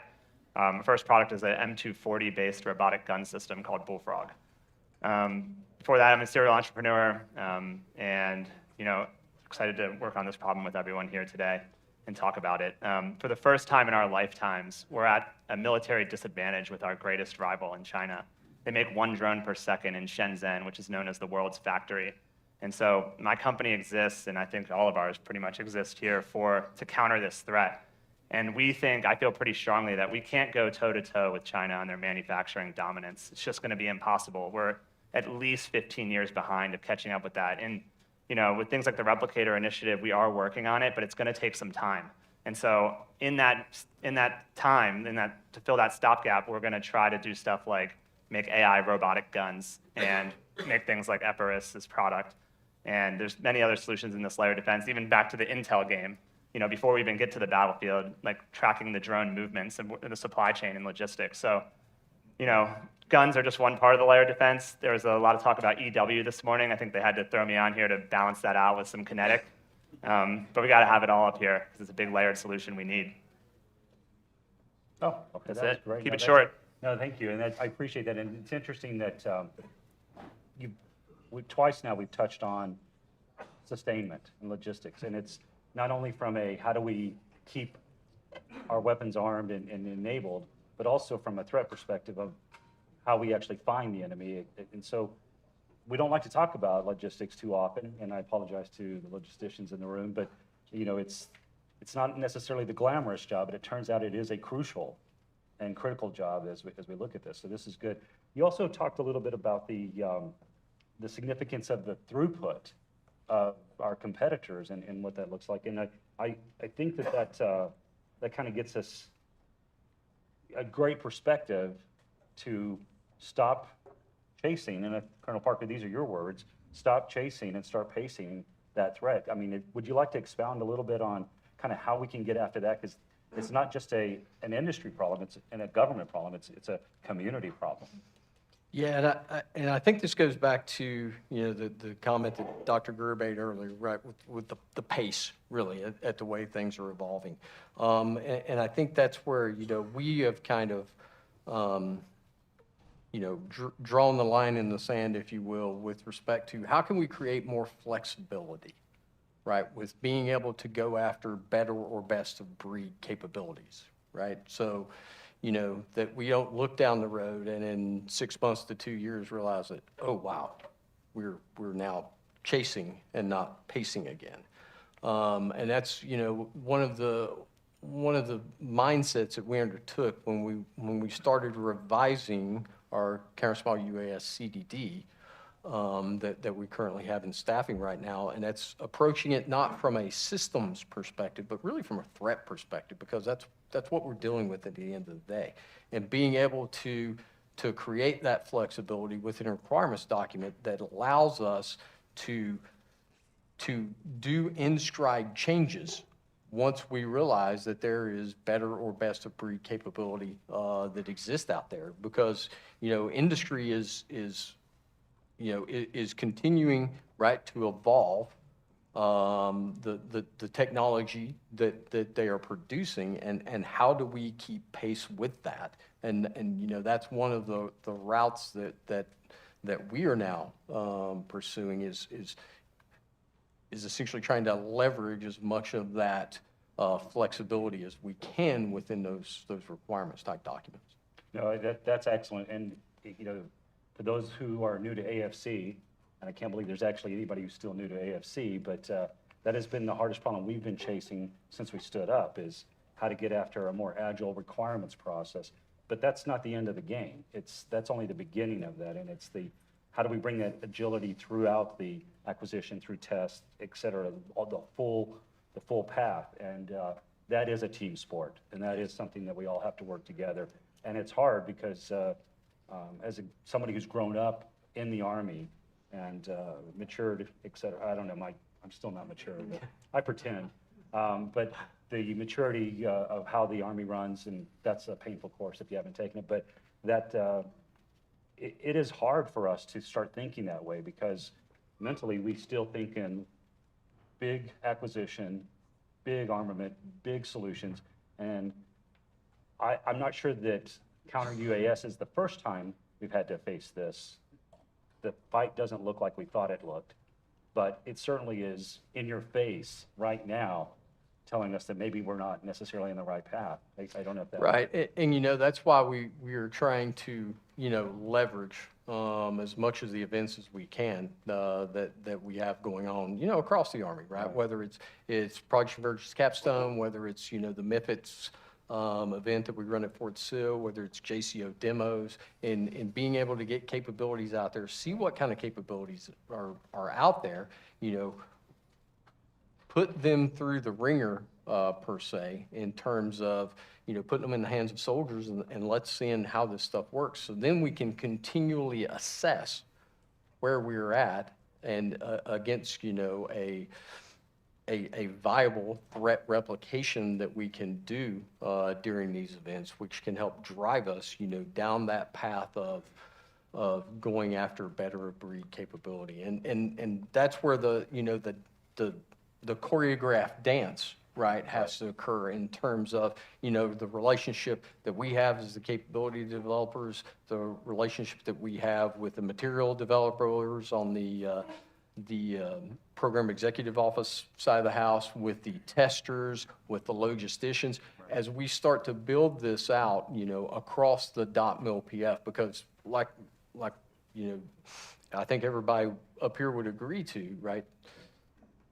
When we look at sustainment, right, that is a problem in itself, right? How do we continue to work sustainment on new capabilities when we're continuing to go after better capabilities to replace those capabilities as the threat continues to evolve? And that's the dance, right, that we're all kind of having to do right now. And not to mention the fact, how can we, you know, also for those, you know, kinetic means now that we may have within our systems, how do we make sure that we have logistics at the right place at the right time, right? Especially if, you know, we are considering, you know, something happening in the Indo-Pacific, right? There's a tyranny of distance problem there, and ensuring that we are thinking our way through this and how we can, you know, ensure that the warfighter has the capabilities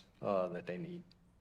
100%. I'd also add to that, like, I actually think the Army, maybe a contrarian take, I think the Army's doing a pretty good job actually on like letting companies like ours show our products off at all these different events. Like, you're creating space for new innovation.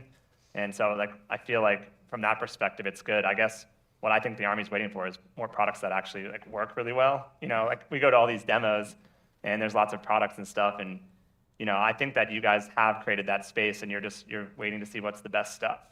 Well, to battle. But to that point, you know, what we have seen, you know, with these particular demos or exercises or whatnot is, you know, a vendor may come in with something that's works okay, you know, the first iteration of the push-up, but by the second or third time, you know, that vendor has continued to progress that capability, and now we're like, okay, now I'm really interested in what this can do. Yeah. So I think there's, you know, there's mutual benefit, right, in continuing to go down the road that's ultimately going to pay off for our soldiers.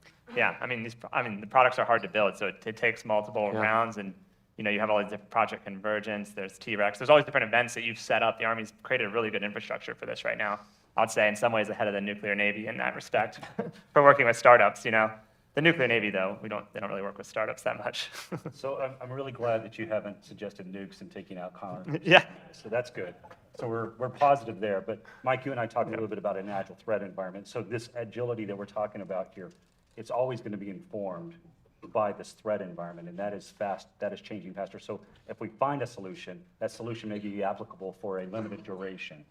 Your thoughts on how we bring more of that threat data, that threat environment into this problem set, and how we actually make that more responsive as we touch soldier touch, as we do these soldier touch points, as we do these various processes.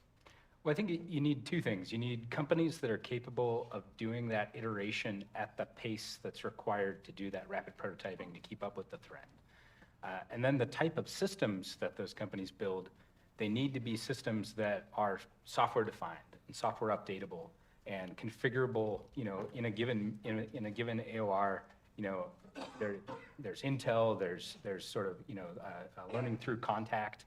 Like the systems have to be adaptable enough to adapt to that threat and to give the soldiers and the users just the maximum opportunity to be successful. And so we need to, again, focus on rapid upgrades, rapid prototyping, being able to really iterate quickly in that development phase with a lot of soldier feedback. We've had a really good partnership with the Army's Rapid Critical Capabilities and Technologies Office, where they've given us the opportunity to have actual soldiers, use the equipment and give feedback. And some of it's, very profound, and some of it's as simple as like, hey, the way that ladder works, like that's too many extra steps, or like I need to be a little closer to this side, or how we in place, we should use a different size wrench there. Like even that feedback, all of that informs the user experience of the product and makes the product that much easier to operate, maintain, and in place.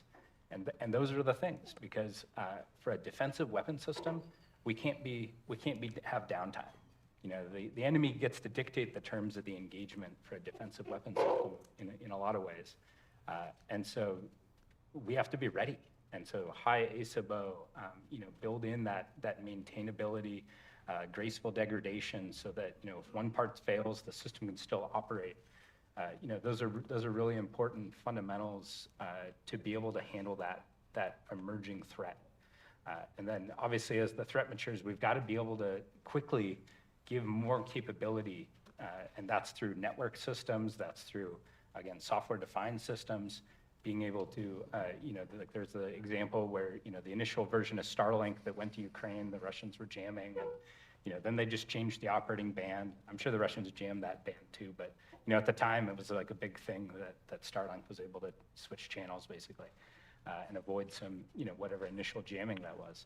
But that's the type of sort of forward thinking. We have to build in the ability to adapt into the products. We have to build that into how the soldiers are trained. So it doesn't, they don't have to call me back at Epirus and be like, hey, Mike, we need to change the channel against a drone. No, they've got to be able to do that organically at the front. They don't need, they don't need Epirus to do that. They need to be able to do that in real time, because the threat is coming. You can't afford for weeks of cycle time, or someone, the old way of doing it is you put the prime back on contract and pay them for an upgrade, and maybe 3 years later you have a new software build out. Like that can't be the way. And so we've really got to change both how the products work, how the software development cycles work, and then also just the relationships between deployed systems and the community that keeps it going, which may include the original equipment manufacturer, but also can include the service labs. They have a role in that. And you look at kind of what the Navy does with JADO for EW, where they own all of the techniques and things like that. We see a very similar thing like that happening with software-defined systems with the Army. No, I appreciate it. And Steve, Yeah, if you could kind of talk some of that threat as well. Yeah. I appreciate it. And also, Adam, the threat on the battlefield is changing so fast, and products like ours that use cutting-edge machine learning techniques, we can't always wait for real battlefield data. Like we're not actually the ones fighting the war in Ukraine right now, so we can't get all the data and companies can't wait for it. And what we do is we use Unreal Engine 5, and we've created a simulated photorealistic three-dimensional world where we can drop new threats in to any environment, any jungle, cityscape, any weather conditions, and we can essentially generate synthetic training data, which is really the future of training data generation, so that we don't have to wait for the actual battlefield. And if you watch the trends, look at OpenAI and ChatGPT, most of their data is now synthetic, that they're using to train these models is now synthetically generated. And by 2040, 2050, these foundational models will be over 60% synthetic data generated. So you don't necessarily need like real world data to do these products anymore. And so I think the companies that are going to succeed and the products that will succeed will be leveraging a video game engine of all things. It's kind of crazy if you think about it. Like, this was made for playing first-person shooters, and now it's like the most critical component in all of the new weapons that will be in the battlefield. And so what we're trying to do, and we partner with other people, we help make synthetic training data for other companies, and we get approached all the time on this system. But I think it's one of the critical components to keep up with the threats, so you don't actually have to be on the battlefield to have the AI systems learn what's going on out there. No, that's excellent. Thank you. I appreciate, kind of digging into the AI aspect of that, because not only from a threat perspective, but also from a capability perspective, we've got to iron out, I think, how AI plays in this, and how we've got to get comfortable with this. And we're still struggling a little bit to, what does it stand for again, and those kind of questions. But yeah, so if you see a new drone, if a new drone just comes out of nowhere, like the next Shahed iteration, you just drop that into Unreal Engine, generate 100 million, battlefield scenarios of it, and you're good to go. All right, so for those who aren't AI smart like me, we talk about training data. It's not necessarily for training soldiers, it's for training models. But in my world, we should be using the same data to do both. We should be enabling that capability so that it's seamless across from a concept all the way through soldier touch points, all the way through training. All of that needs to be enabled with that same environment. And we're still struggling with that. We're making progress, but I think this, again, back to a in your face, here is the problem set we've got that can actually help us kind of drive some of that. So from that perspective, Colonel Parker, the enemy doesn't care what we think about MDO. So they're going to fight the way they're going to fight, and are we engaging in this multi-domain problem set too tightly? Or are we doing the right thing to bring it to the problem rather than observing how awesome multi-domain is? And that's a hard one, I know, but in this problem set, I think it kind of gives us an opportunity. So, okay, interesting question, number one. You weren't expecting it either. Because, no, totally not. But that's okay. So as a career-long air defense artillery officer, right, I would argue that I've always been thinking about multi-domain operations, because my job has been, hey, we have to enable scheme maneuver in the third dimension. Right, so to us, it's a really natural flow because we've been operating there for so long, right? But it's now, how do we get the rest of the force, right, to think about what we are doing in the third dimension, in that air, ground, littoral, in that battle space that is above them, because that is now battle space. And when we look at, the sheer congestion of the airspace that we are seeing right now, from both sides in Ukraine, and that we will certainly see within the future, that presents a problem, right? Because the person sitting, or the soldier sitting in the battalion TAC or the brigade TAC or wherever the case may be, now has a very congested airspace where they're trying to do airspace deconfliction, and it's a hot mess. And what now can we do with AI ML in order to be able to enable them and help relieve that cognitive burden that we are now placing on what might not be a 14 series air defender? It could be an 11, it could be a 13 series soldier, it could be 19, it could be, you name it. But what can we do within that space, right, to help, take the pressure off of that cognitive burden in them trying to determine, was that threat, is it a friend, is it just there, what kind of help me help you? So not only do we need agility in our threat awareness and keeping track of threat, we need agility in our capacity from a materiel, but we need agility in that cognitive load that every soldier carries as they move into this fight. And everybody along the path has to also share that. That's kind of where I'm kind of thinking right now. Absolutely, and it's, data. Yeah.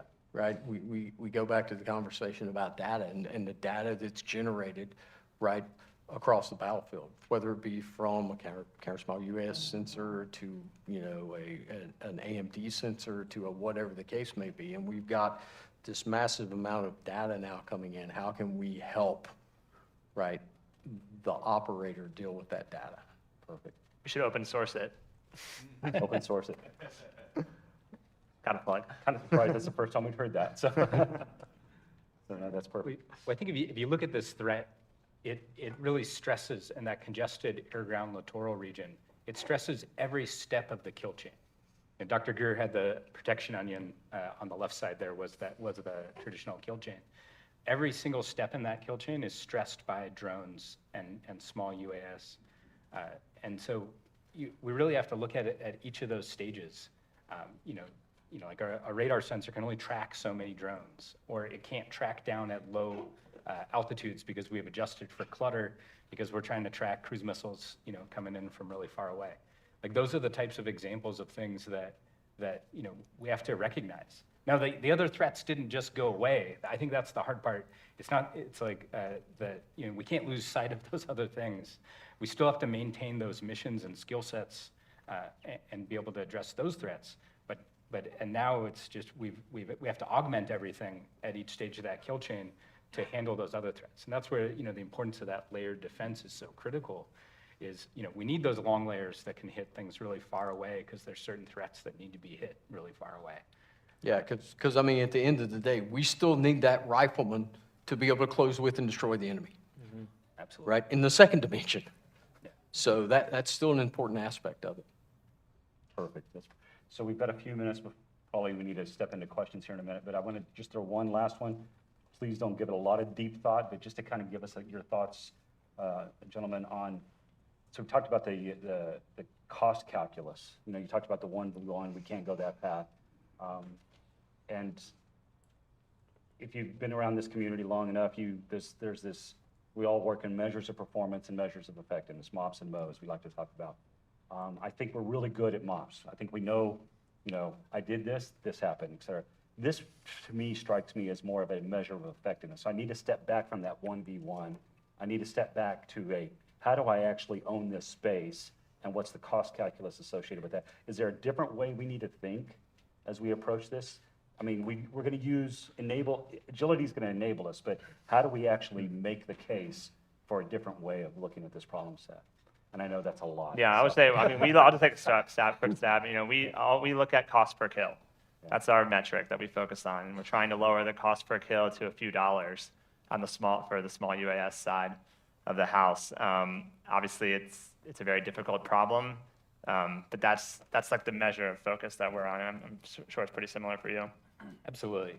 Directed energy and then being able to use, low-cost kinetics, like those are the types of things we've got to get really comfortable with because, and it's tough because at some level you have to know that you could have taken a shot with a very expensive thing far away. And I think, I forget which ship it was, but somebody in the Red Sea ended up using the phalanx. And it's like, well, they could have launched another SM-3 or 2 or 6 or whatever they were going with that day. But the rules of engagement and the doctrine need to allow for enough understanding of the threat that says, okay, that's a lower threat target.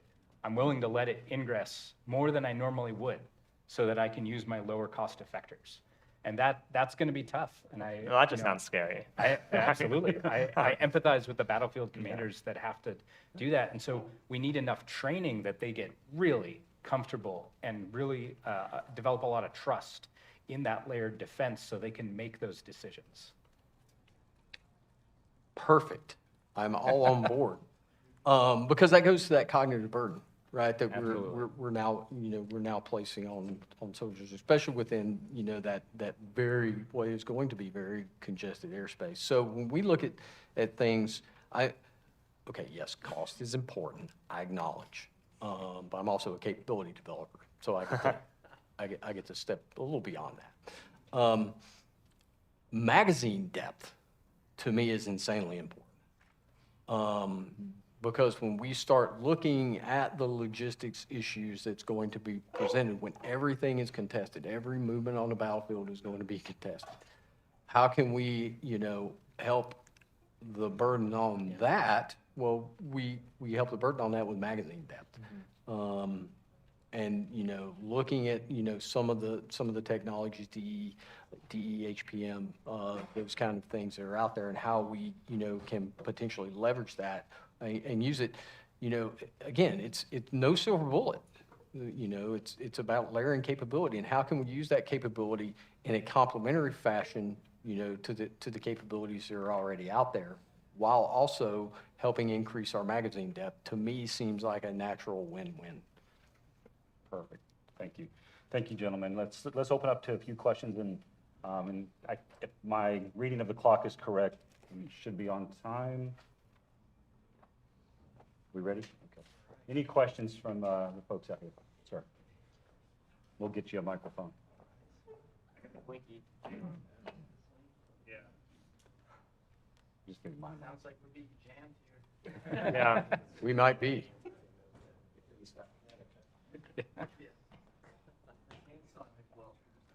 Well, I can ask the question. I have a pretty loud voice. Here you go.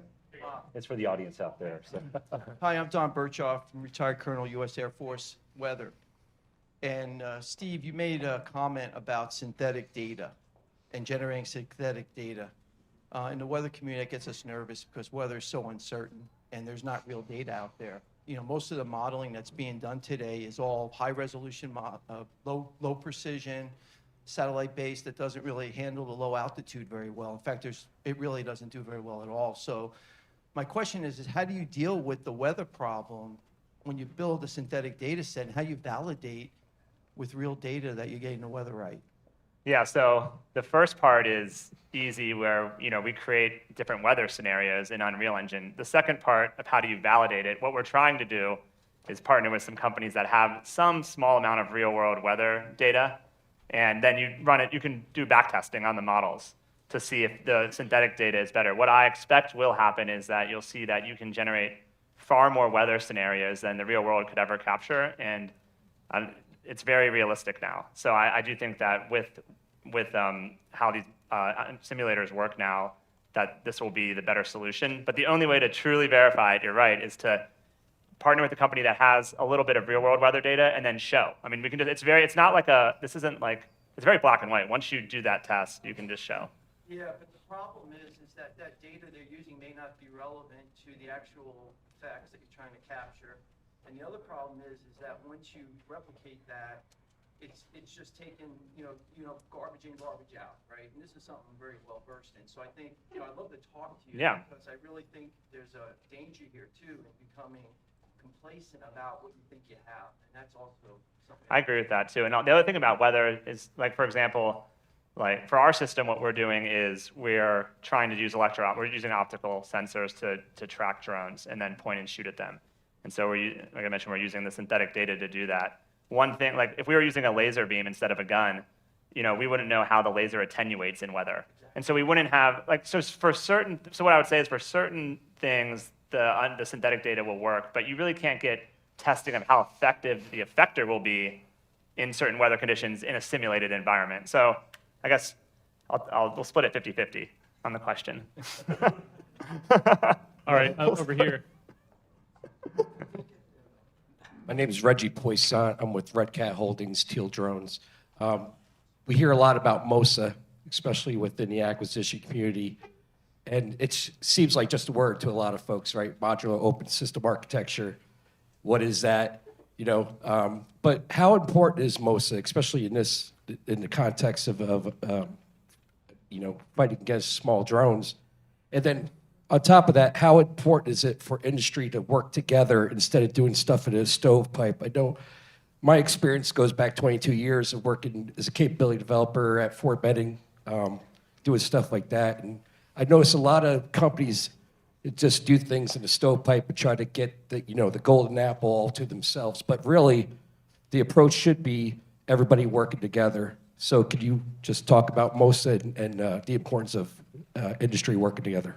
So MOSA, from my perspective, is extremely important, right? Because if we are going to iterate at continually going after better breed capabilities so that is in the hands of warfighter, that capability needs to be able to integrate within the fire control systems that we have. And if it takes time to integrate, then it's time I don't have in soldiers' hands.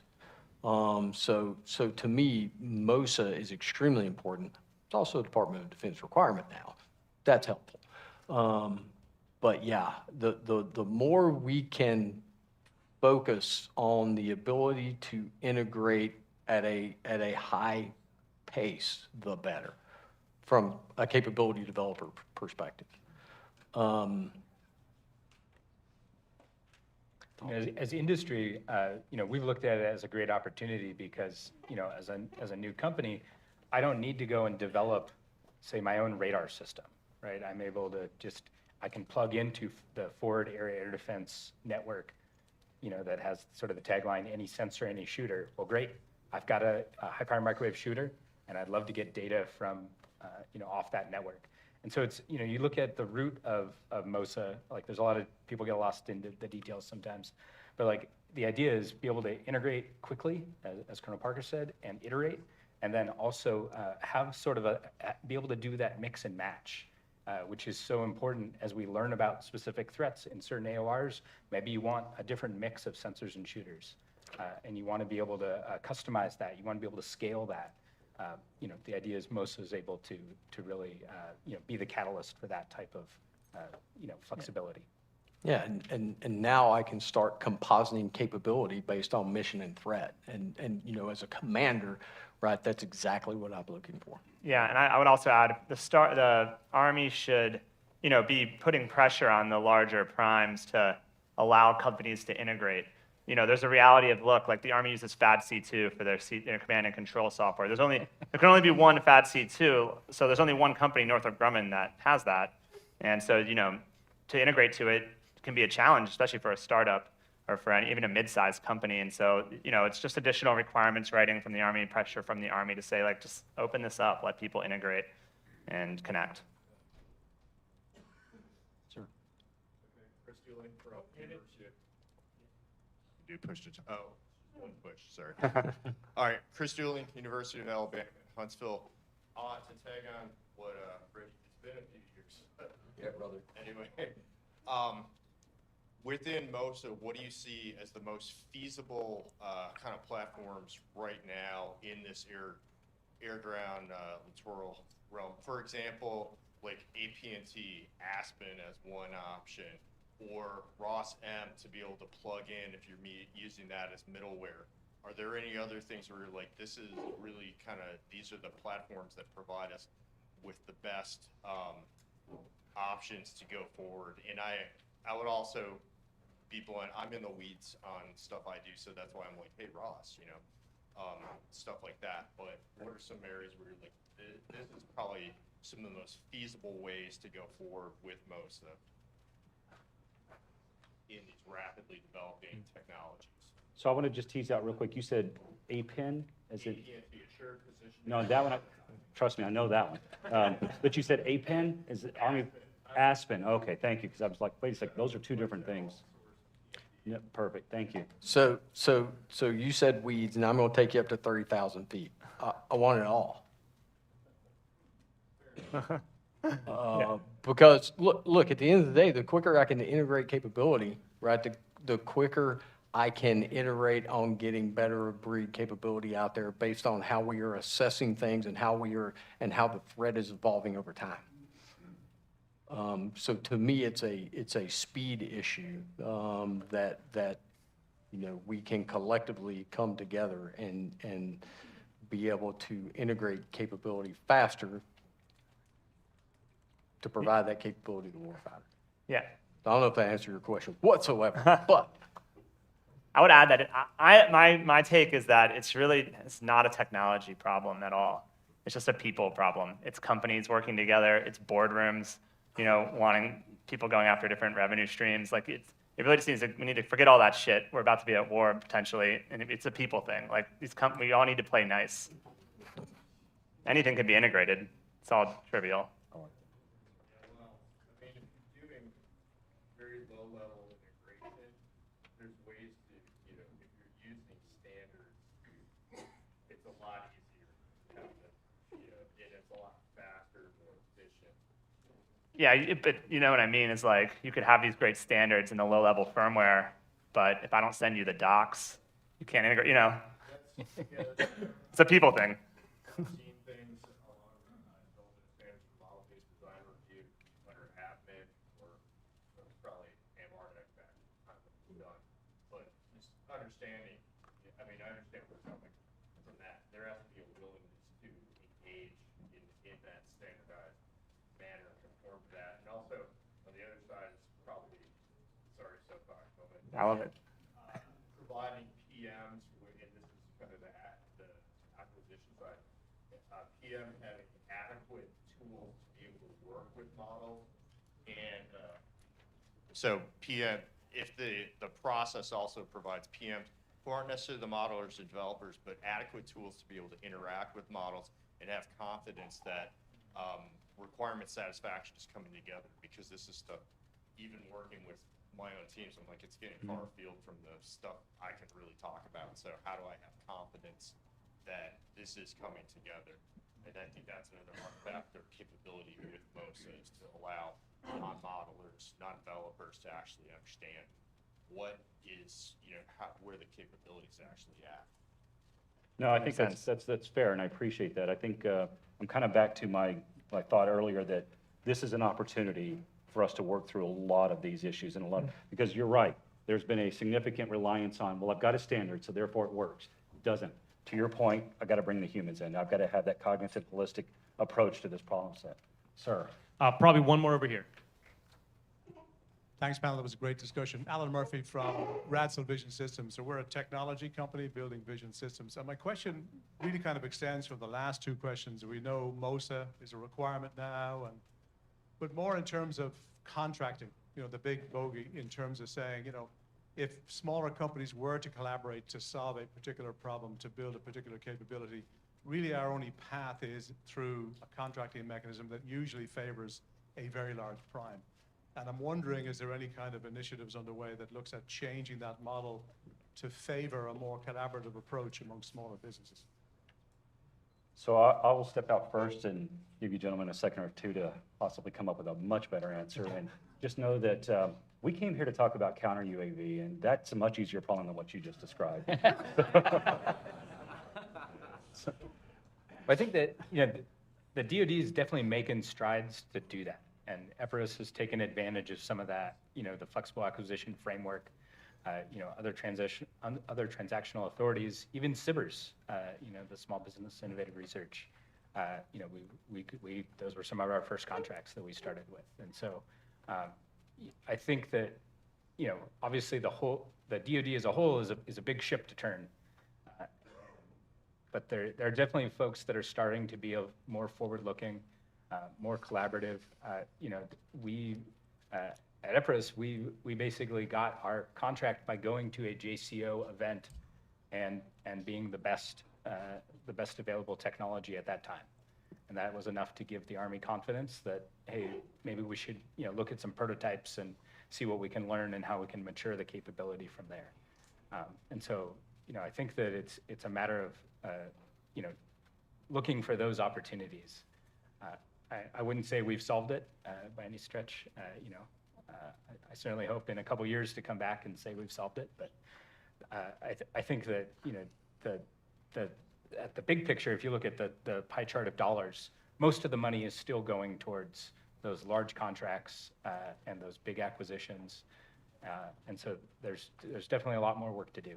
Yeah, I would add to that like EPRIS and Allen Control Systems, similar in that in order to get started, you needed a vast amount of private venture money. And that's a problem.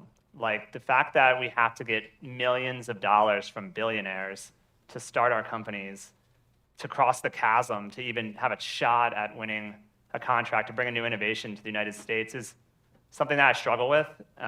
Obviously I was fortunate enough that I'm good at, I can fundraise, but like I don't think that should be something that we have to have, because for all the people who can't just have millions of dollars to start and build a new innovation, we're missing out on a lot of new innovation. There's a lot of smart people in the US, at all these universities and stuff that could be bringing lots of great products to market, lots of new innovations, and we're not really getting that because they can't really start.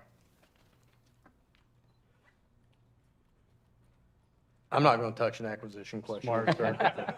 I had to, so PEO Missiles in Space, my battle blade made me sign something saying I wouldn't answer any acquisition Sir, and questions. that's why you're Colonel Promotable. We get it, sir. Not touching Absolutely. it, not touching it. So and actually the AAL team here probably has a much better answer, and they can, again, I don't think we're necessarily the right folks who can kind of, but you're absolutely right, and we acknowledge and appreciate that. So I won't take that from Dr. Purley, so I think she's probably got a much better answer on that. I think we're good. All right, so gentlemen, I really, really appreciate your time. I appreciate, talking to the audience about all of this and covering for me. I really, really appreciate that. So Steve Simone, Mike Hyatt, and Colonel Promotable Parker, gentlemen, thank you very much. Give it up for our first panel. Thank you. Okay, we have to swap out the headgear for our second panel. And while we're doing that, who from industry feels or knows they flew or traveled the furthest to be here? Yeah, where'd you come from? Romania? Well, welcome. Awesome. Can anyone? All right, hey. We got some for you. All right, heads up. Oh, into coverage. Hey, all right. All right, where'd you come from, sir? Brisbane. All right, cool. You get a t-shirt. All right. All right, who's having the best time here right now? Yeah, the guy wants a water bottle. I saw your hand first, sir. All right. All right, now. All right, I'm not going to throw this one. It's a little bit hard box. Thanks, Joe. All right. Who traveled the closest to like this current location? Where do you live? Okay, can anyone beat that? We got 5-3 South. 5-3 South's going once. Yes. Third and Bowie. Is that closer? She's got it. Okay, anyone beating that? Anyone live in this addict? Okay, hey, you win too. That sounds unfair, but that's warfare, baby. Sometimes it's unfair, and that's the way we like it. All right, they're still micing up. Someone caught me and they said, hey, this is a serious topic, okay? Chill out on the jokes. But I'm a dad. So anyway, a guy gets hauled before a judge, all right? And the crime is that he killed a spotted owl. And the judge goes, hey, what'd you do that for, and what'd you do with the owl? He goes, well, it was on my property, so I shot the owl, and then I ate it. The judge goes, well, geez. Anyway, it's your first-time offender, and we're going to let you go with a warning, but I have to know, what does spotted owl taste like? And the guy thinks, he goes, a little bit like bald eagle. So, okay, we are perfect. We are ready for our second panel. It is, again, my pleasure to introduce the panel for electronic sensing and electronic attack in drone warfare. We are moderated by Colonel Stephen Hamilton, the director of the Army Cyber Institute. Give it up for your second panel. All right. Thanks. Okay. All right, good morning, everyone. I'm Colonel Stephen Hamilton. It's my honor to be a panel moderator today. I don't have any jokes, but I do have an observation. We were talking, Dr. Greer was talking about deception and decoys. If you look at our panel, we have John in every single name of our panel. So I think it's some kind of deception operation happening here. So first, I'd like to introduce our panel members. We have Colonel Retired John Antal, who is from Leadership Rising, also a best-selling author. And then we have Mr. John Nag from Dedrone, who's a vice president there, and then Dr. Stacy Pettyjohn from Center for New American Security, a senior fellow and director of defense there. So before I get started, though, John wanted one John here. So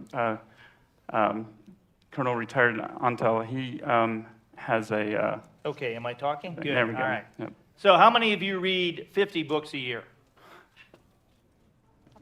There you go, ma'am.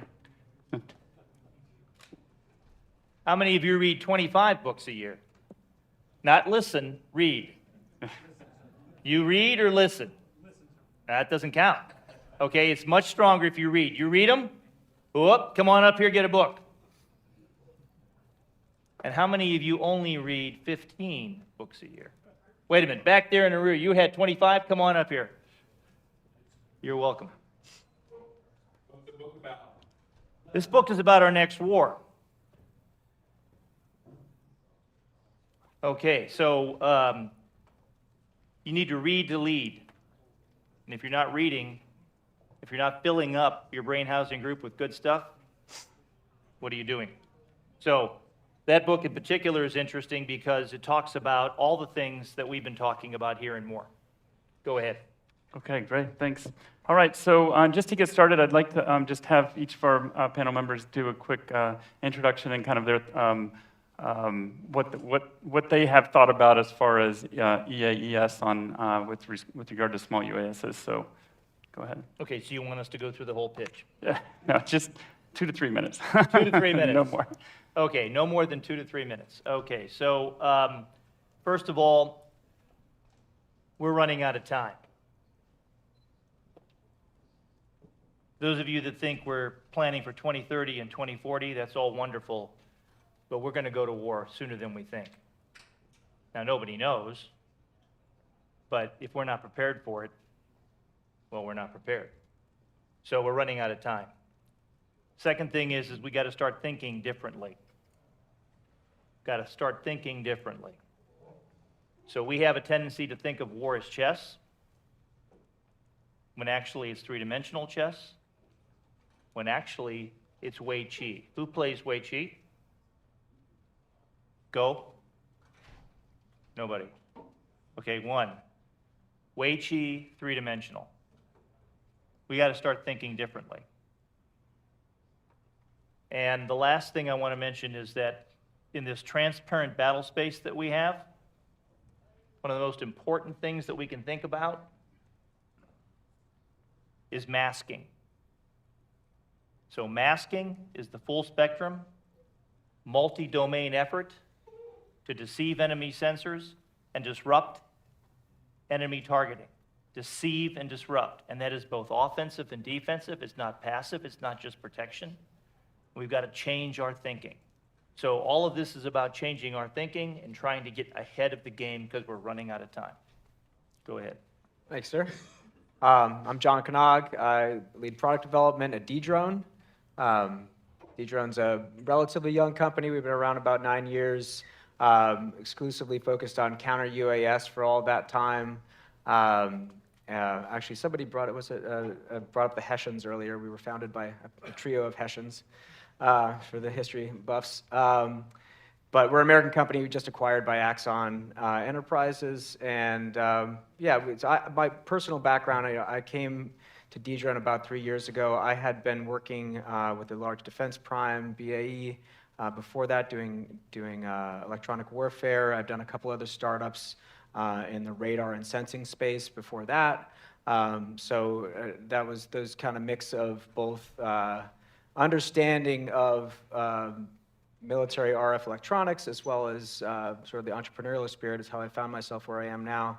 And Dedrone is out in front on these issues. We are along the forward line of contact in Ukraine. We are deployed all over the world in commercial systems. And I think that's been a big part of my thrust at Dedrone and at other companies as well, is the importance of dual-use technologies, leveraging what's available in the commercial space to bring advantages to our combat systems, both in terms of capability, scalability, and cost. So that's what we're doing, and I'll leave it there.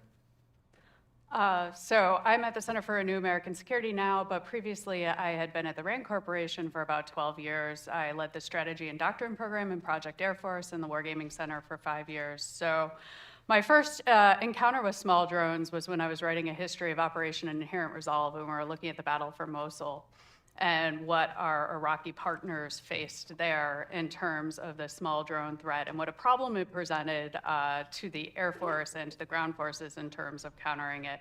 More recently, I've written 2 reports on drones, so shameless self-promotion. I'm not going to hand them out. I have copies over there for some number of people who want them, first come, first serve. Swarms Over the Strait. This was a big project thinking about what role drones could play in a US-China war over Taiwan. We looked at 3 cases: Libya, the battle for Tripoli, Nagorno-Karabakh, which John is also has a book on, and then Ukraine from the beginning of the invasion in 2022 till September 23. And you know, it's quite clear that drone and counter-drone, counter-UAS, even when you're talking about put the S in front of the small UAS, there are lots of different types and sizes. What works for Group 1 commercial drones is very different from potentially Group 3, and that you need a variety of solutions working together to really protect yourself as much as possible against all of them. And that electronic warfare is a key piece of that, and something that the US military has not focused on for the last few decades. So there needs to be a renewed emphasis on it. Okay, great, thank you. So, the last panel kind of set us up for this. So this is, this panel is supposed to focus more specifically on the electronic warfare piece of this. And when I first thought about it, the first thing that comes to everyone's mind is, disruption of the RF link. So you have the UAS has, it may be controlled remotely, it could be autonomous, and it could be sensing and sending something back. And then you could have some, that are already pre-programmed, but they still are using RF because they're using the GPS, or like they mentioned in the last panel, when it starts to do visual, now you have something that's completely autonomous, and RF attack doesn't really help. But you also could flip this on its head, and what about using drones for detection? So using a swarm of drones to do like RF direction finding, or potentially attack. And to Stacy's point, we're right now, if anybody's here from, I don't know if we have ACM EW here, but looking at TLS, BCT, TLS Manpack, we're looking at it from such a ground standpoint. I don't think the UAS piece is fully covered with this. But I do think that there could be an opportunity when it comes to electronic attack. And I even saw on that slide earlier that had like a vehicle that's doing electronic attack. And when I think of that, I think of barrage jamming or something like that. If there's a person near barrage jamming happening, then we're doing something completely wrong. So hopefully the antenna's remoted or the vehicle's remoted. But UAS could do that. Moving fast and also jamming is good, at least, because then that could be, if it's shot down, no soldiers are killed, at least. So there's a lot of aspects to this, but what I'd like to do is, John, if you could talk about, with all of these technologies moving quickly, in the last few years, we're seeing these applied in various wars, Nagorno-Karabakh and Ukraine. What technologies are we seeing, and what is like the up and coming developing that we need to start planning for? Yeah, that's a very important question. Let's move back a bit. There are 4 wars that you all need to be experts on. You need to study these wars. And those 4 wars happened in the last 4 years. The first war happened in 2020. It was the second Nagorno-Karabakh war. Now, most people can't even say Nagorno-Karabakh, let alone know about the war. It's very important to study it. Why? Oh, it was between Azerbaijan and Armenia. Well, they're not really peer competitors. They don't really raise to our level of understanding. We don't really care about them, right? This was the first war in history, primarily won by robotic systems. Yeah, and it was a decisive military campaign. Now, for those two reasons, it would be really worthy to study. We haven't had a decisive military campaign lately, and the whole idea of the robotic systems is pretty interesting. The second war to understand and to really study in depth is the Israeli-Hamas war of 2021. What? Yeah, the Israeli-Hamas war of 2021, 11 days. The first war primarily won by artificial intelligence. No, the AI didn't spoof them in cyber war. The AI was used in a way to create a kill web that we don't have right now. The Israelis are very close to it, where it's not just any sensor, any shooter, it's every sensor, every shooter. And that made a huge difference, and 11 days. The next war to study in depth is the Russo-Ukrainian war, which of course is the most innovative war in history, which answers many of our questions with electronic warfare and other counter-UAS things, because we see it operating every single day. And the operational change is about 3 to 4 weeks max, sometimes 2 weeks, where you put in a system and their counter comes out 2 or 3 weeks later. So you've got an initial period where you can use it really effectively, and then it starts to taper off. For instance, the Bayraktar TB2, who knows what that is? Okay, very effective in the first couple of weeks of the war, of the Russo-Ukrainian war. It was a launch platform, basically a unmanned aerial vehicle that could launch 4 missiles. Now, these missiles had to be the Turkish missiles, and so the Ukrainians ran out of them very quickly. But this was very effective in the first few weeks of the war, the first month of the war. But now, not so much, because they figured out ways to counter it. And now, in fact, you won't see them flying in attack missions. You might see them flying in ISR, but there probably aren't many even left. And then the fourth war to study, of course, is the war in Gaza, the Israeli-Hamas war. And that war is remarkable for many reasons, including electronic warfare, but also primarily because of the development of combined arms to a higher level than we've seen anywhere else in warfare. A multi-domain operation combined arms, which we need to study in depth. So things are happening very quickly, and in all of these wars, we need to understand the lessons of what they are, and then start putting them together so that we can start learning and changing our thinking, because warfare is changing dramatically. Now, since 2021, I have provided over 429 presentations to U.S. military leaders, Canada, Australia, Israel, and other allies at no charge. Yeah, no kidding, no charge. And the reason I do that is because I care about us learning about how war is changing and getting people to think differently. So in your companies and in your organizations, you are showing a need to do this, and that's why you're here. We've got to start thinking differently, and we've got to start doing things faster.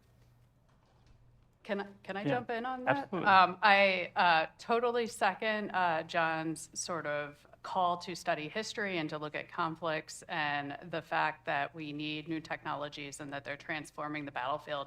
I think we differ a little bit in our enthusiasm for the technology and the amount of change we see.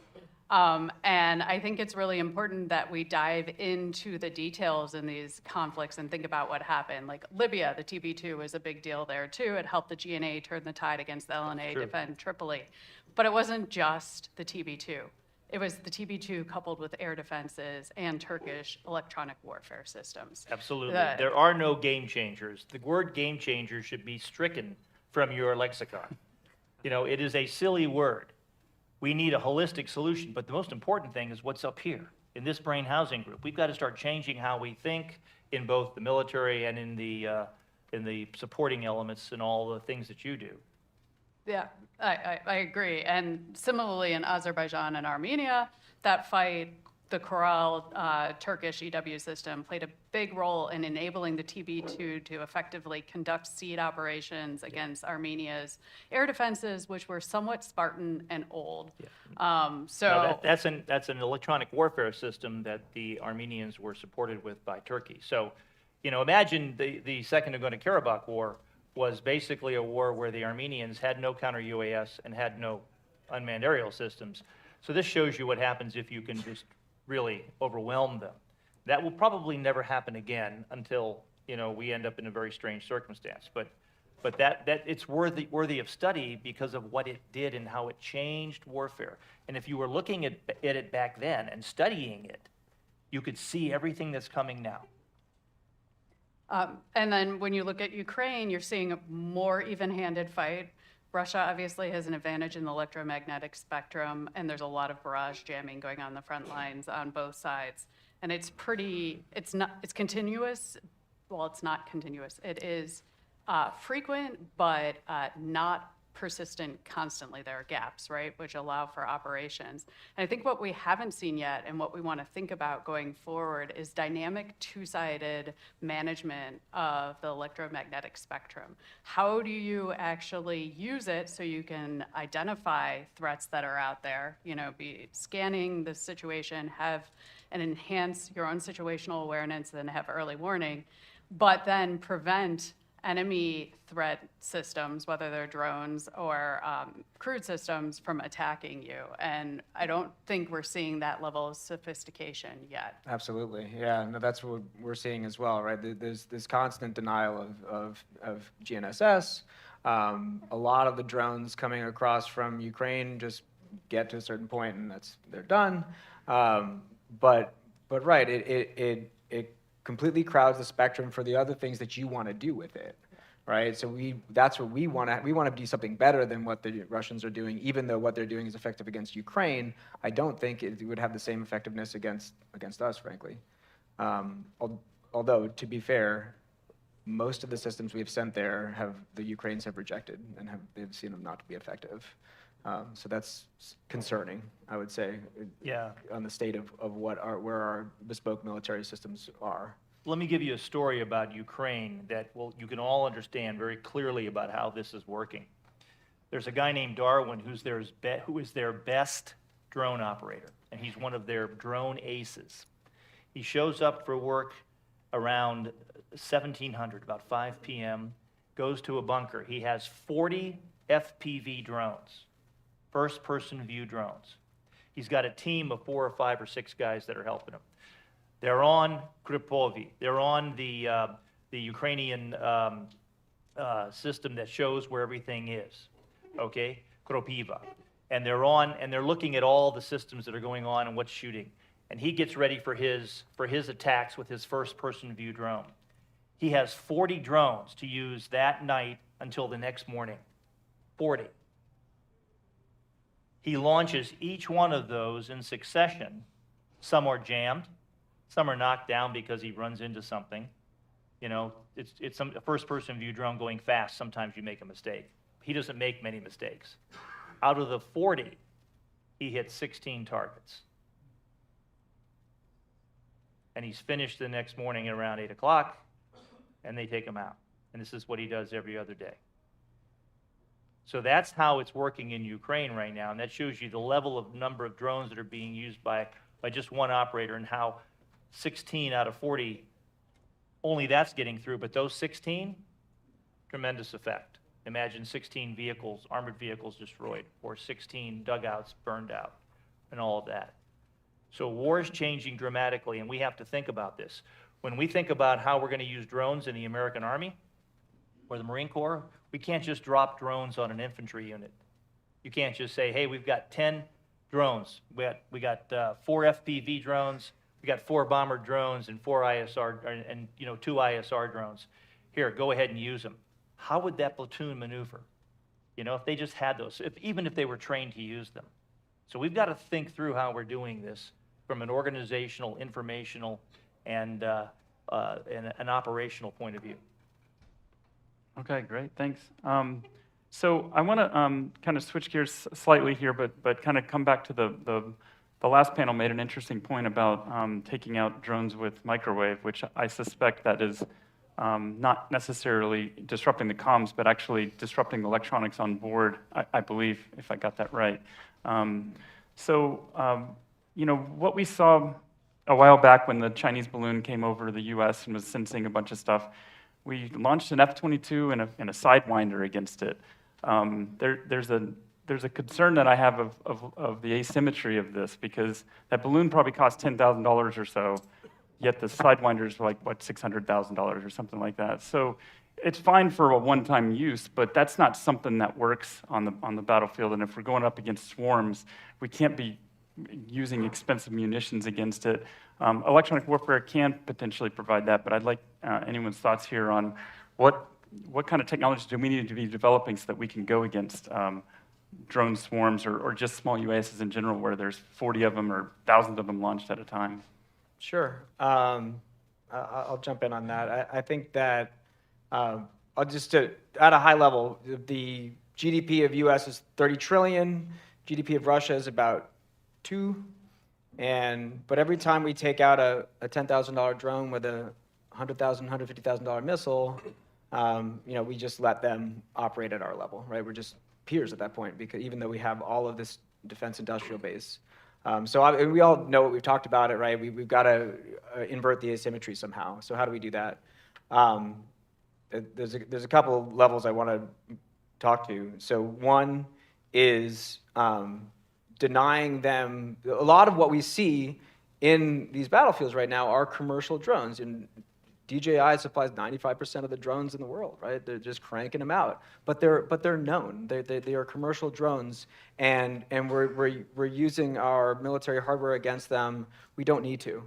The counter UAS is proliferating across airports, prisons, power. The same technology we use to cover the nation of Qatar for the World Cup is the technology that we've brought to the FLOT in Ukraine. Because it's very effective against these commercial drones, and it denies that we can track where they are. We can exploit their signals against them, even when they are spoofing them. We can do quite a bit, and we have designed our electronic attack to these protocols to push out how far we can engage. Right, if for the same 100-watt jammer I've got, right, I can say, well, I'm just going to deny this whole spectrum to the adversary, but I'm spreading my channel power. But if I'm very careful about it, and I can do smarter things, and I can concentrate that channel power, I can push them further out, which we need to do because they're becoming autonomous, as they get close in. So that's one part of inverting the asymmetry. I think another part of it is that we have, I'll throw a little bit of shade. My previous employer, we built these great systems for these manned air platforms, and they're fantastic, but the scale of production is 12 or 100, right? And so you make these awesome systems. Somebody said that we hadn't invested in electronic attack. That's BS, right? The United States has fantastic electronic attack for these wonderful advanced aircraft that we field. But where we have fall down is on where this low air engagement, where it doesn't make sense to have a $1 million, $5 million EA system, and we need to be leveraging the economies of scale available to companies that don't simply make for these small runs, but can scale out across both commercial and military markets. And that's just reality of where commercial electronics are. The DoD electronics budget is dwarfed by the budget of Samsung and Apple. Right? They're just not making better electronics than these companies are. We're not. We're not going to be able to. We don't have the money to do it. So we need to be leveraging Qualcomm. We need to be leveraging all of these things, and we are, right? And to the extent that the adversaries want to use commercial electronics, they're fantastic, and then we can force them to use their expensive, bespoke systems and make them come at us with the expensive electronics. That's the second part of it. And then the third part is we need to be able to buy those systems. And we talked about it, and I know the defense acquisitions thing is a tough problem to have, but as a commercial company, it's something that we struggle with. How do you engage even when you've got great technology, even when we're seeing it work in battlefields, in the world right now, that, well, I'm sorry, there's just this way we do it, and we're not going to come back to this for a couple of years, so, please give us a call in 5 years when we're ready to talk to you again. And it doesn't work.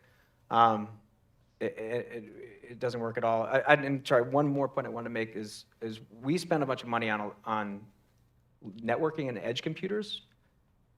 I never thought that's what I would be spending my time and money on, but the ability, we've touched on it, right? The ability to adapt to the battle space that's changing every week, every day, it relies on these things being connected devices and being able to push updates.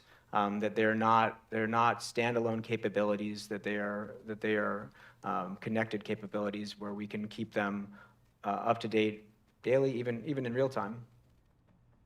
I'll stop there. I mean, I think this is totally a cost competition, and we're on the losing side of it across the board right now. No missile or even, drone interceptor like the Coyote, which has worked really well, is still too expensive. And EW does offer an affordable counter, especially against the commercial Group 1 small UAS. I think you're pushing the adversary to have to spend more money on the components they put on these drones. You see in Ukraine, they need better antennas. They are sort of trying to harden them, and all of this drives the cost up, which means they can't buy as many of them. So that's a good thing.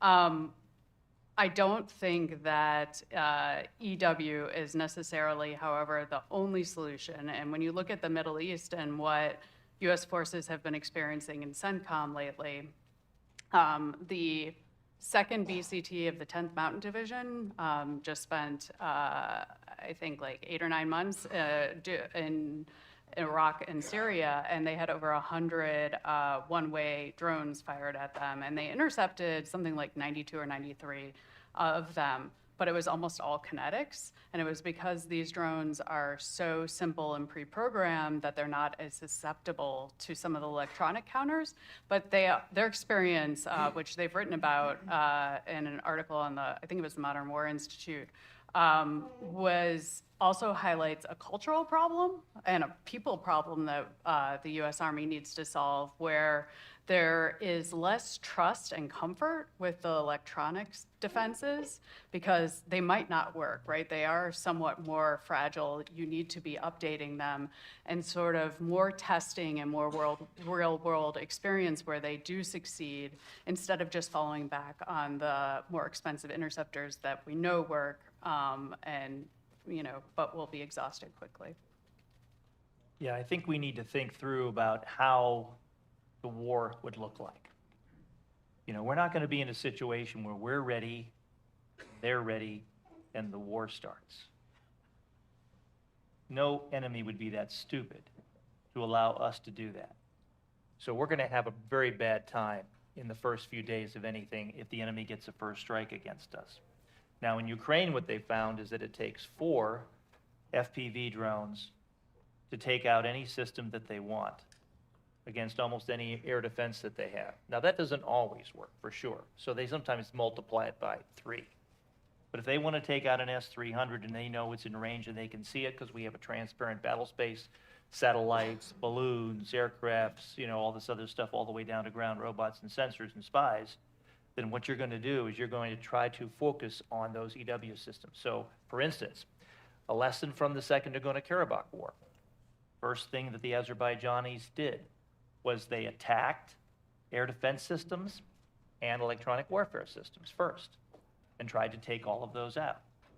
So anything that has this great signature on the battle space is going to be out there saying, here I am, and everyone's going to try to kill that.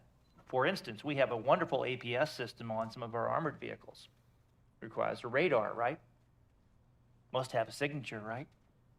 Just imagine all these things. So we have to have now the TTP, the tactics, techniques, and procedures to say, okay, we're not going to turn on our APS until we get to a certain point in the battle. What are we going to do? How we do this? And what are the tactics through all this?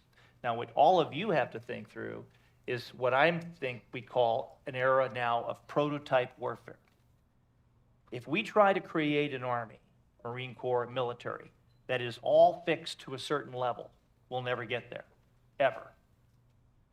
We couldn't, for instance, even get there in the past. Now I could go through the history of that. We're going to have prototype units with prototype capabilities that may only work for a short period of time and then have that unit come back and be retooled and retrained. That is a totally different thinking than what we're doing now.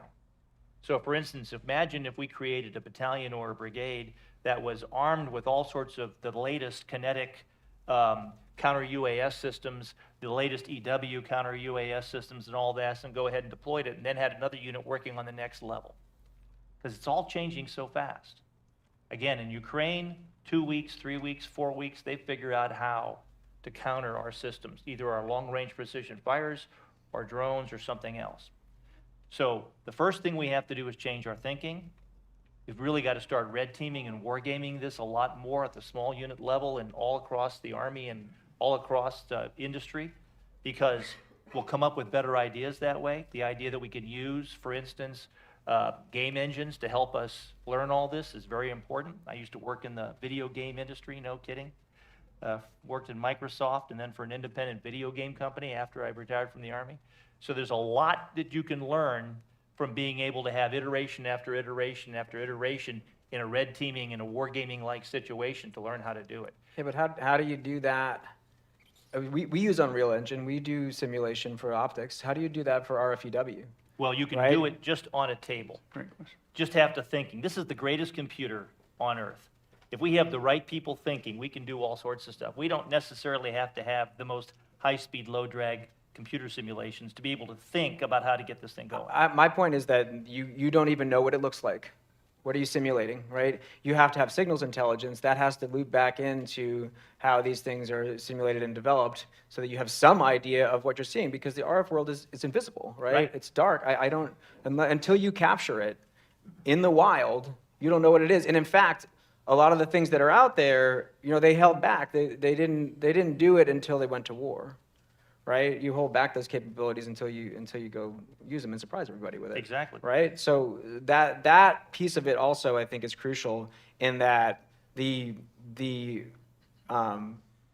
electronic support measures that are out there need to also be SIGINT somehow, that we need to do them both simultaneously, because that loop has to be very fast, and we need to be pulling in, well, how did they change today? Or how is the protocol new? What are they doing to avoid us now?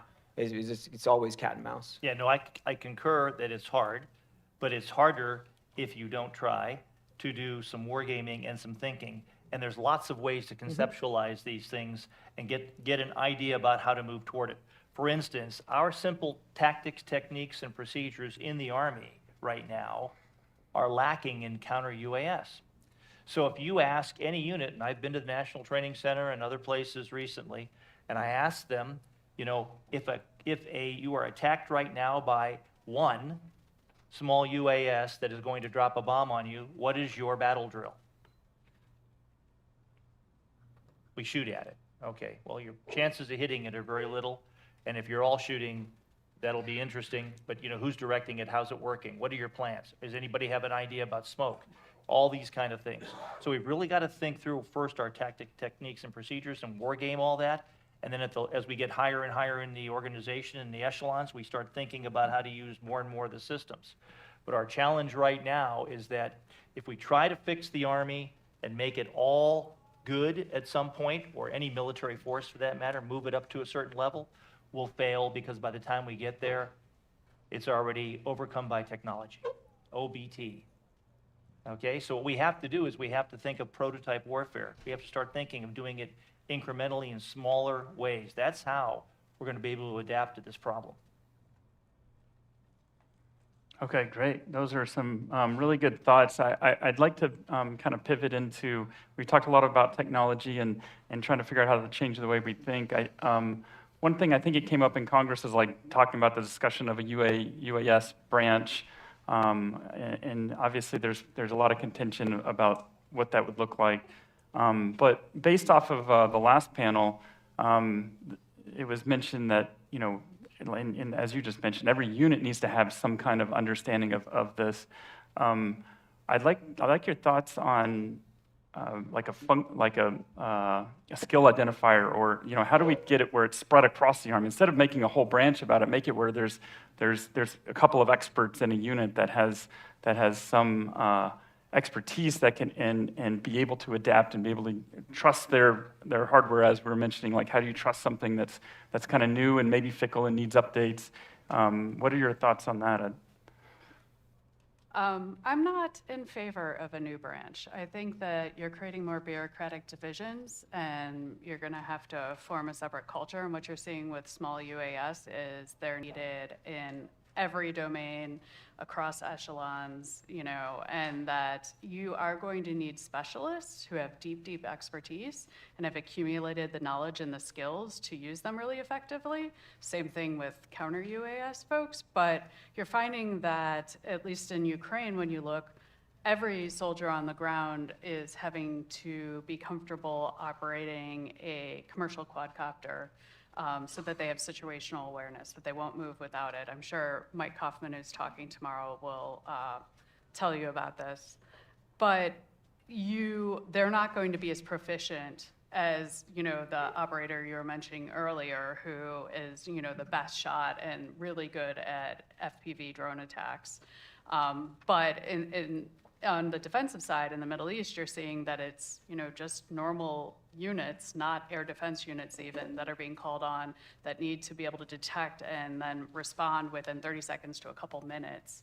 And so these skills are going to have to actually be diffuse, and there are going to have to be pockets of excellence. But my fear is that creating a bureaucracy is going to actually introduce more barriers. And where you've seen the greatest effectiveness of drones has been when they are coupled with other technologies and other capabilities. It's not just them operating alone. Anything? I'll stay out of how we should organize the Army or the Okay. the defense in general. I accept that there is not enough agility in how we move on things. Yeah. So drones are the machine gun of the 21st century. But they're also the artillery and the ISR of the 21st century. So they bring so much more to the battle space. Now, we've decided we're not going to make a drone corps. Not like the Ukrainians, they made a drone corps. Now, why did they make a drone corps? Because what they found was that if you put a bunch of drones into an infantry platoon, they didn't know how to use them. Now, even if you trained them and they were able to use them, then they couldn't be an infantry platoon. If I give you, again, 10 drones, 4 bomber drones, 4 FPV drones, and 2 ISR drones, and I drop them on an infantry platoon of 3 squads, let's say, what are they going to do? Make one squad the drone squad? And then how do they maneuver in their normal way?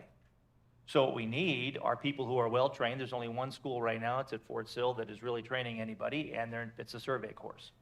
So what we really need to do is think through how we're doing this, because we are slow to adopt the machine gun of the 21st century. And when the machine gun was brought in World War I, they were formed in machine gun battalions, and there was even a machine gun corps in the British Army. And there was machine gun units in the American Army battalions. You can go back and look at the World War I records. So the skill needed in applying technology to the battle space was required in training and organization. So the operational, informational, and organizational setup of how we do this is crucial.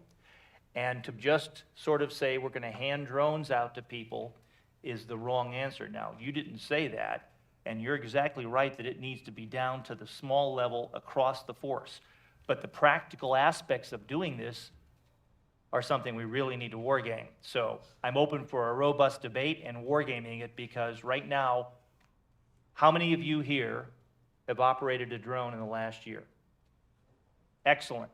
When I asked this question, and I did this with a presentation I had last week with an Army brigade, I said, how many of you have flown a drone in the last year? Not a single hand was raised. Okay? So what we have is a real challenge in doing this. And the idea that millennials or our young kids are just so smart, they can just put this together and fly this stuff and they'll be great, is absolute fantasy. Being able to fly these things in the dark, with thermal, in wind, through smoke, these are things that take a lot of training. Darwin, the code name for the Ukrainian operator I told you about earlier, took 3-4 months before he was even ready to go. Good operators take a lot of time to train, and they are prime targets, so they get killed. So right now, and in the next few years, until we get AI to take over the role of push the button, go out, kill everything, and come back and tell me if you've done it, until that time, human beings will be needed to operate these things, and we need to train them, and we need to think through that, because right now we're way behind. I kind of disagree a little bit on what we're talking, that we Robust need to train a bunch of people to operate the drones, or that autonomous drone operations are the future. No, they're happening right now, and we don't need more meat servos on the sticks. We are automating this. It's already happening. We just talked about if I don't jam it at a certain distance, it doesn't matter, right? There's no communication to the rear. It's doing its own thing. That's already happening in the wars that we're studying. So How many years before we can see this? it's happening now. It's happening now. look- And if we're not doing it, then we're just behind. But this is not the future of warfare. This is the current state of warfare, is that robotic operations are automated, counter-drone operations are automated. That's what I spend all my time doing, is trying to make it so that you don't have to look at the counter-drone. You don't have an operator at the screen until you need to, right? We let you know when you need to look, but most of it happens autonomously, and we're figuring out which are the most important threats and engaging our visual resources with them autonomously, right? I don't want a joystick on the camera. It just knows that it's there. It goes, interrogates it, tells me what it is, and then elevates, well, that threat is the most important one. This is the one I want to do. We do want to have fingers on buttons, I think. And I think that's a really important debate to have about who pulls the trigger on these things. But if we are the ones operating it, we are going to be too slow. Well, there's no doubt that particularly when you get into an AI-enabled drone swarm, which is the future, that's true. What if we go to war tomorrow? What if we go to war in 3 weeks? What if we go to war, before Christmas? Now, I just wrote an article that came on Mad Scientist called The Dictator's Dream. I recommend it to all of you. Mad Scientist is the TRADOC website. Just check it out. So the point is that we'll still have for a foreseeable time, maybe 5, 6 years, 10 years, I don't know. It'd be wonderful if things went faster. Humans doing a lot of this maneuvering of drones. And we have very little of it happening right now. For instance, we should have drone racing clubs in all of our units. And that would be just good to get us into the understanding of how to use drones, because these drones will not assemble themselves by themselves. They will have to be used with humans. Now, I would love to see us be able to use the drone swarms, and again, a super swarm is what I call it. A swarm of drone is just a package of drones that you throw together, and they may not work together well, but they're just like attack the enemy with more than one drone. But a super swarm is an AI-enabled drone cloud. That's the future. That's where we're going to go. But we're not there yet, even though we have many, inklings of how this will work, and we've practiced this a couple times in tests. But no one's deployed one in combat. What's deployed in combat right now is run by humans. So until that is no longer needed, we have to think through that. And so our challenge is that we're way behind, because for instance, a tank unit, when it's going through its individual tank gunnery, when a tank goes through its individual tank gunnery training, does not coordinate with a drone. Why not? Why don't we have a drone out there, ISR, saying, I see the target here, and that shows up on the tank's fire control system, and he's used to using that drone tank interface. This is what's going on in Israel right now. We're not doing this. Okay, we're waiting for the super button to be made. Now, I can't wait for the super button.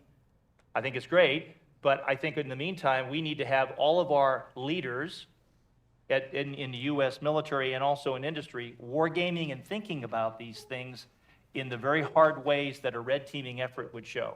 Because right now, if you, again, fought a U.S. infantry unit against a peer competitor who has a lot of these different drones, we would have a challenge. Now, we have all sorts of other things we could bring into it. Sure, we have the Air Force and everything else, but if everybody's busy in the fight and you're there and they get the first strike, wow, we got to be harder to kill. So we need to think through this. I'm going to split the difference between the two Johns. And I think that there clearly is an operational imperative and there's a movement towards autonomy. Because of electronic warfare and other systems out there, it is more of a closed kill chain, right? When you don't have to rely on that connection, whether it's for navigation or whether it's for control. And you are seeing it in Ukraine. It's the terminal guidance. They're not fully autonomous, most of the systems, at least from what I've heard.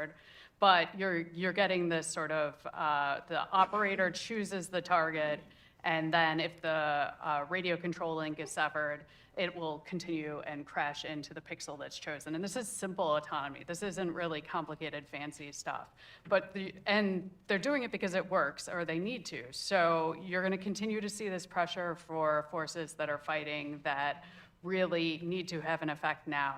The US has been much slower in adopting autonomy for ethical, but also just sort of procedural reasons. And I do think that training is needed, maybe less of people actually controlling all of the drones, because you do want them and they will have to be autonomous, even if it's two loyal wingman type things up with a fighter aircraft.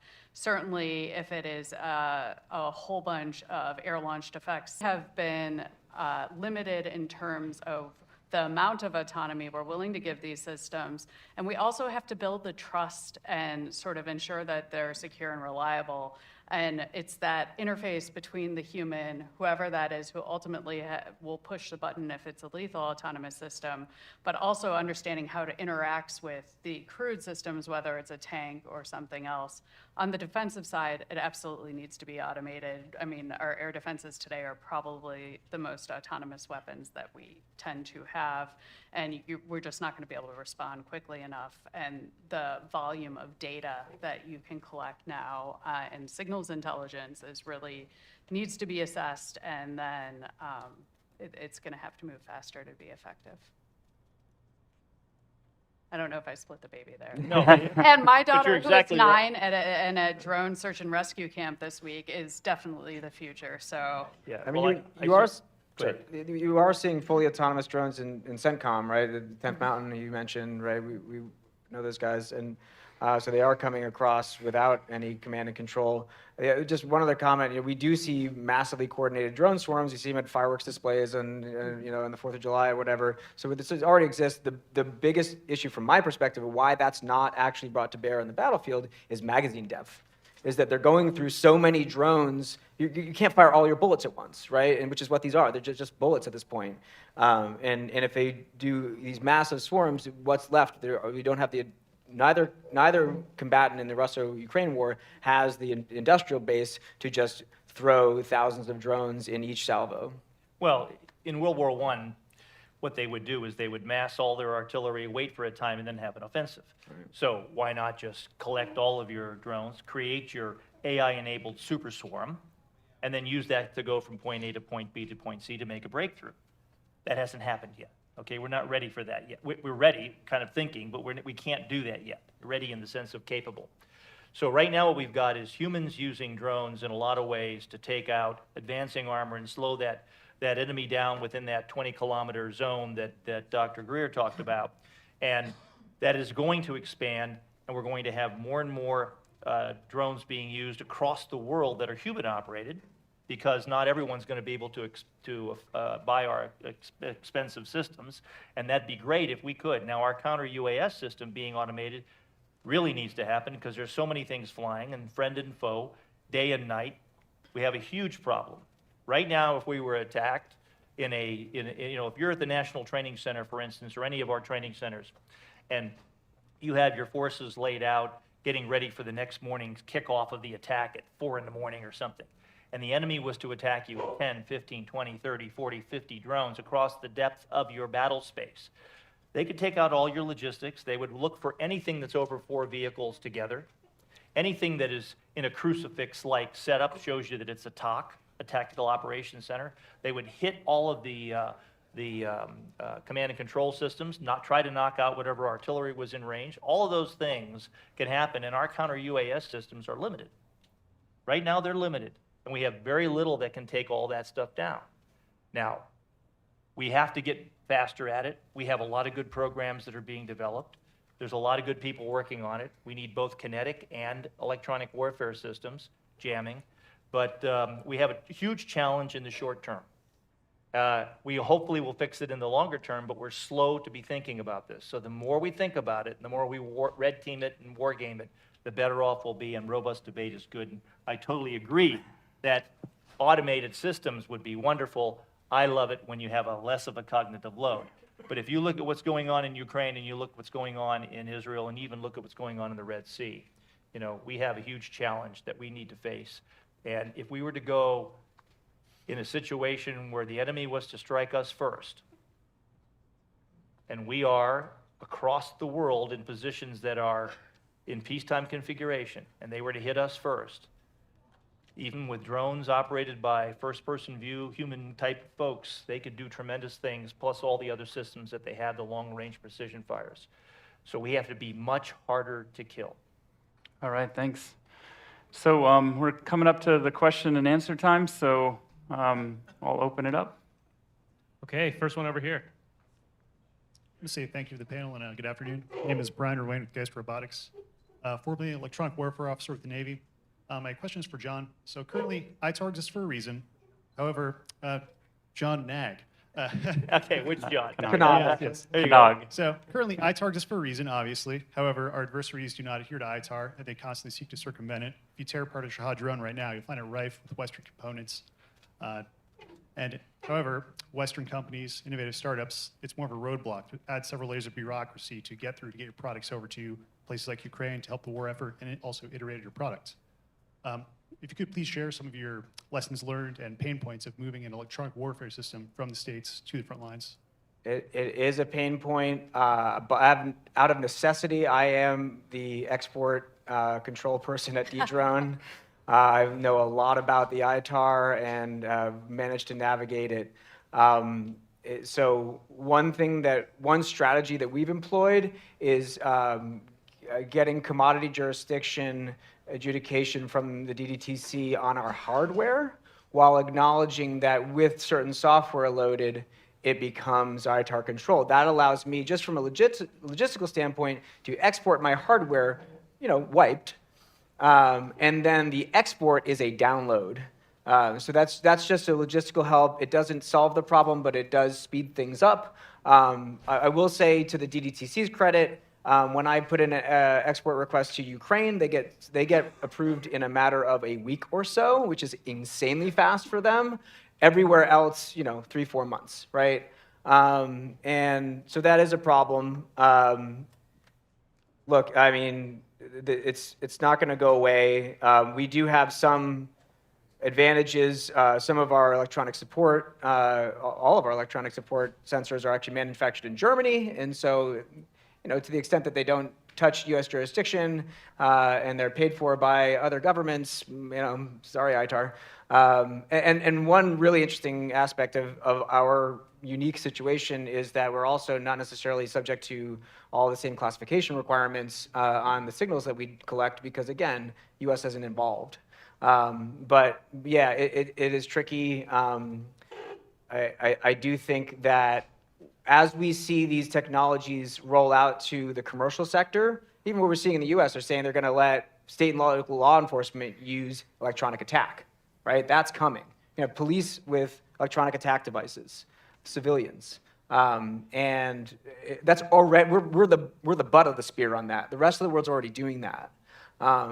And so to the extent that these technologies proliferate, the ITAR can react to that and say, hey, yeah, and there's actually, for certain technologies that are in fact signal disruption, maybe we don't need to make them all under the ITAR. Maybe there could be EAR classifications for that kind of stuff, but it's harder to push that. But it's government affairs, and it takes a long time. All right, any other questions? Thank you. I'm Brad. I read about 12 books a year.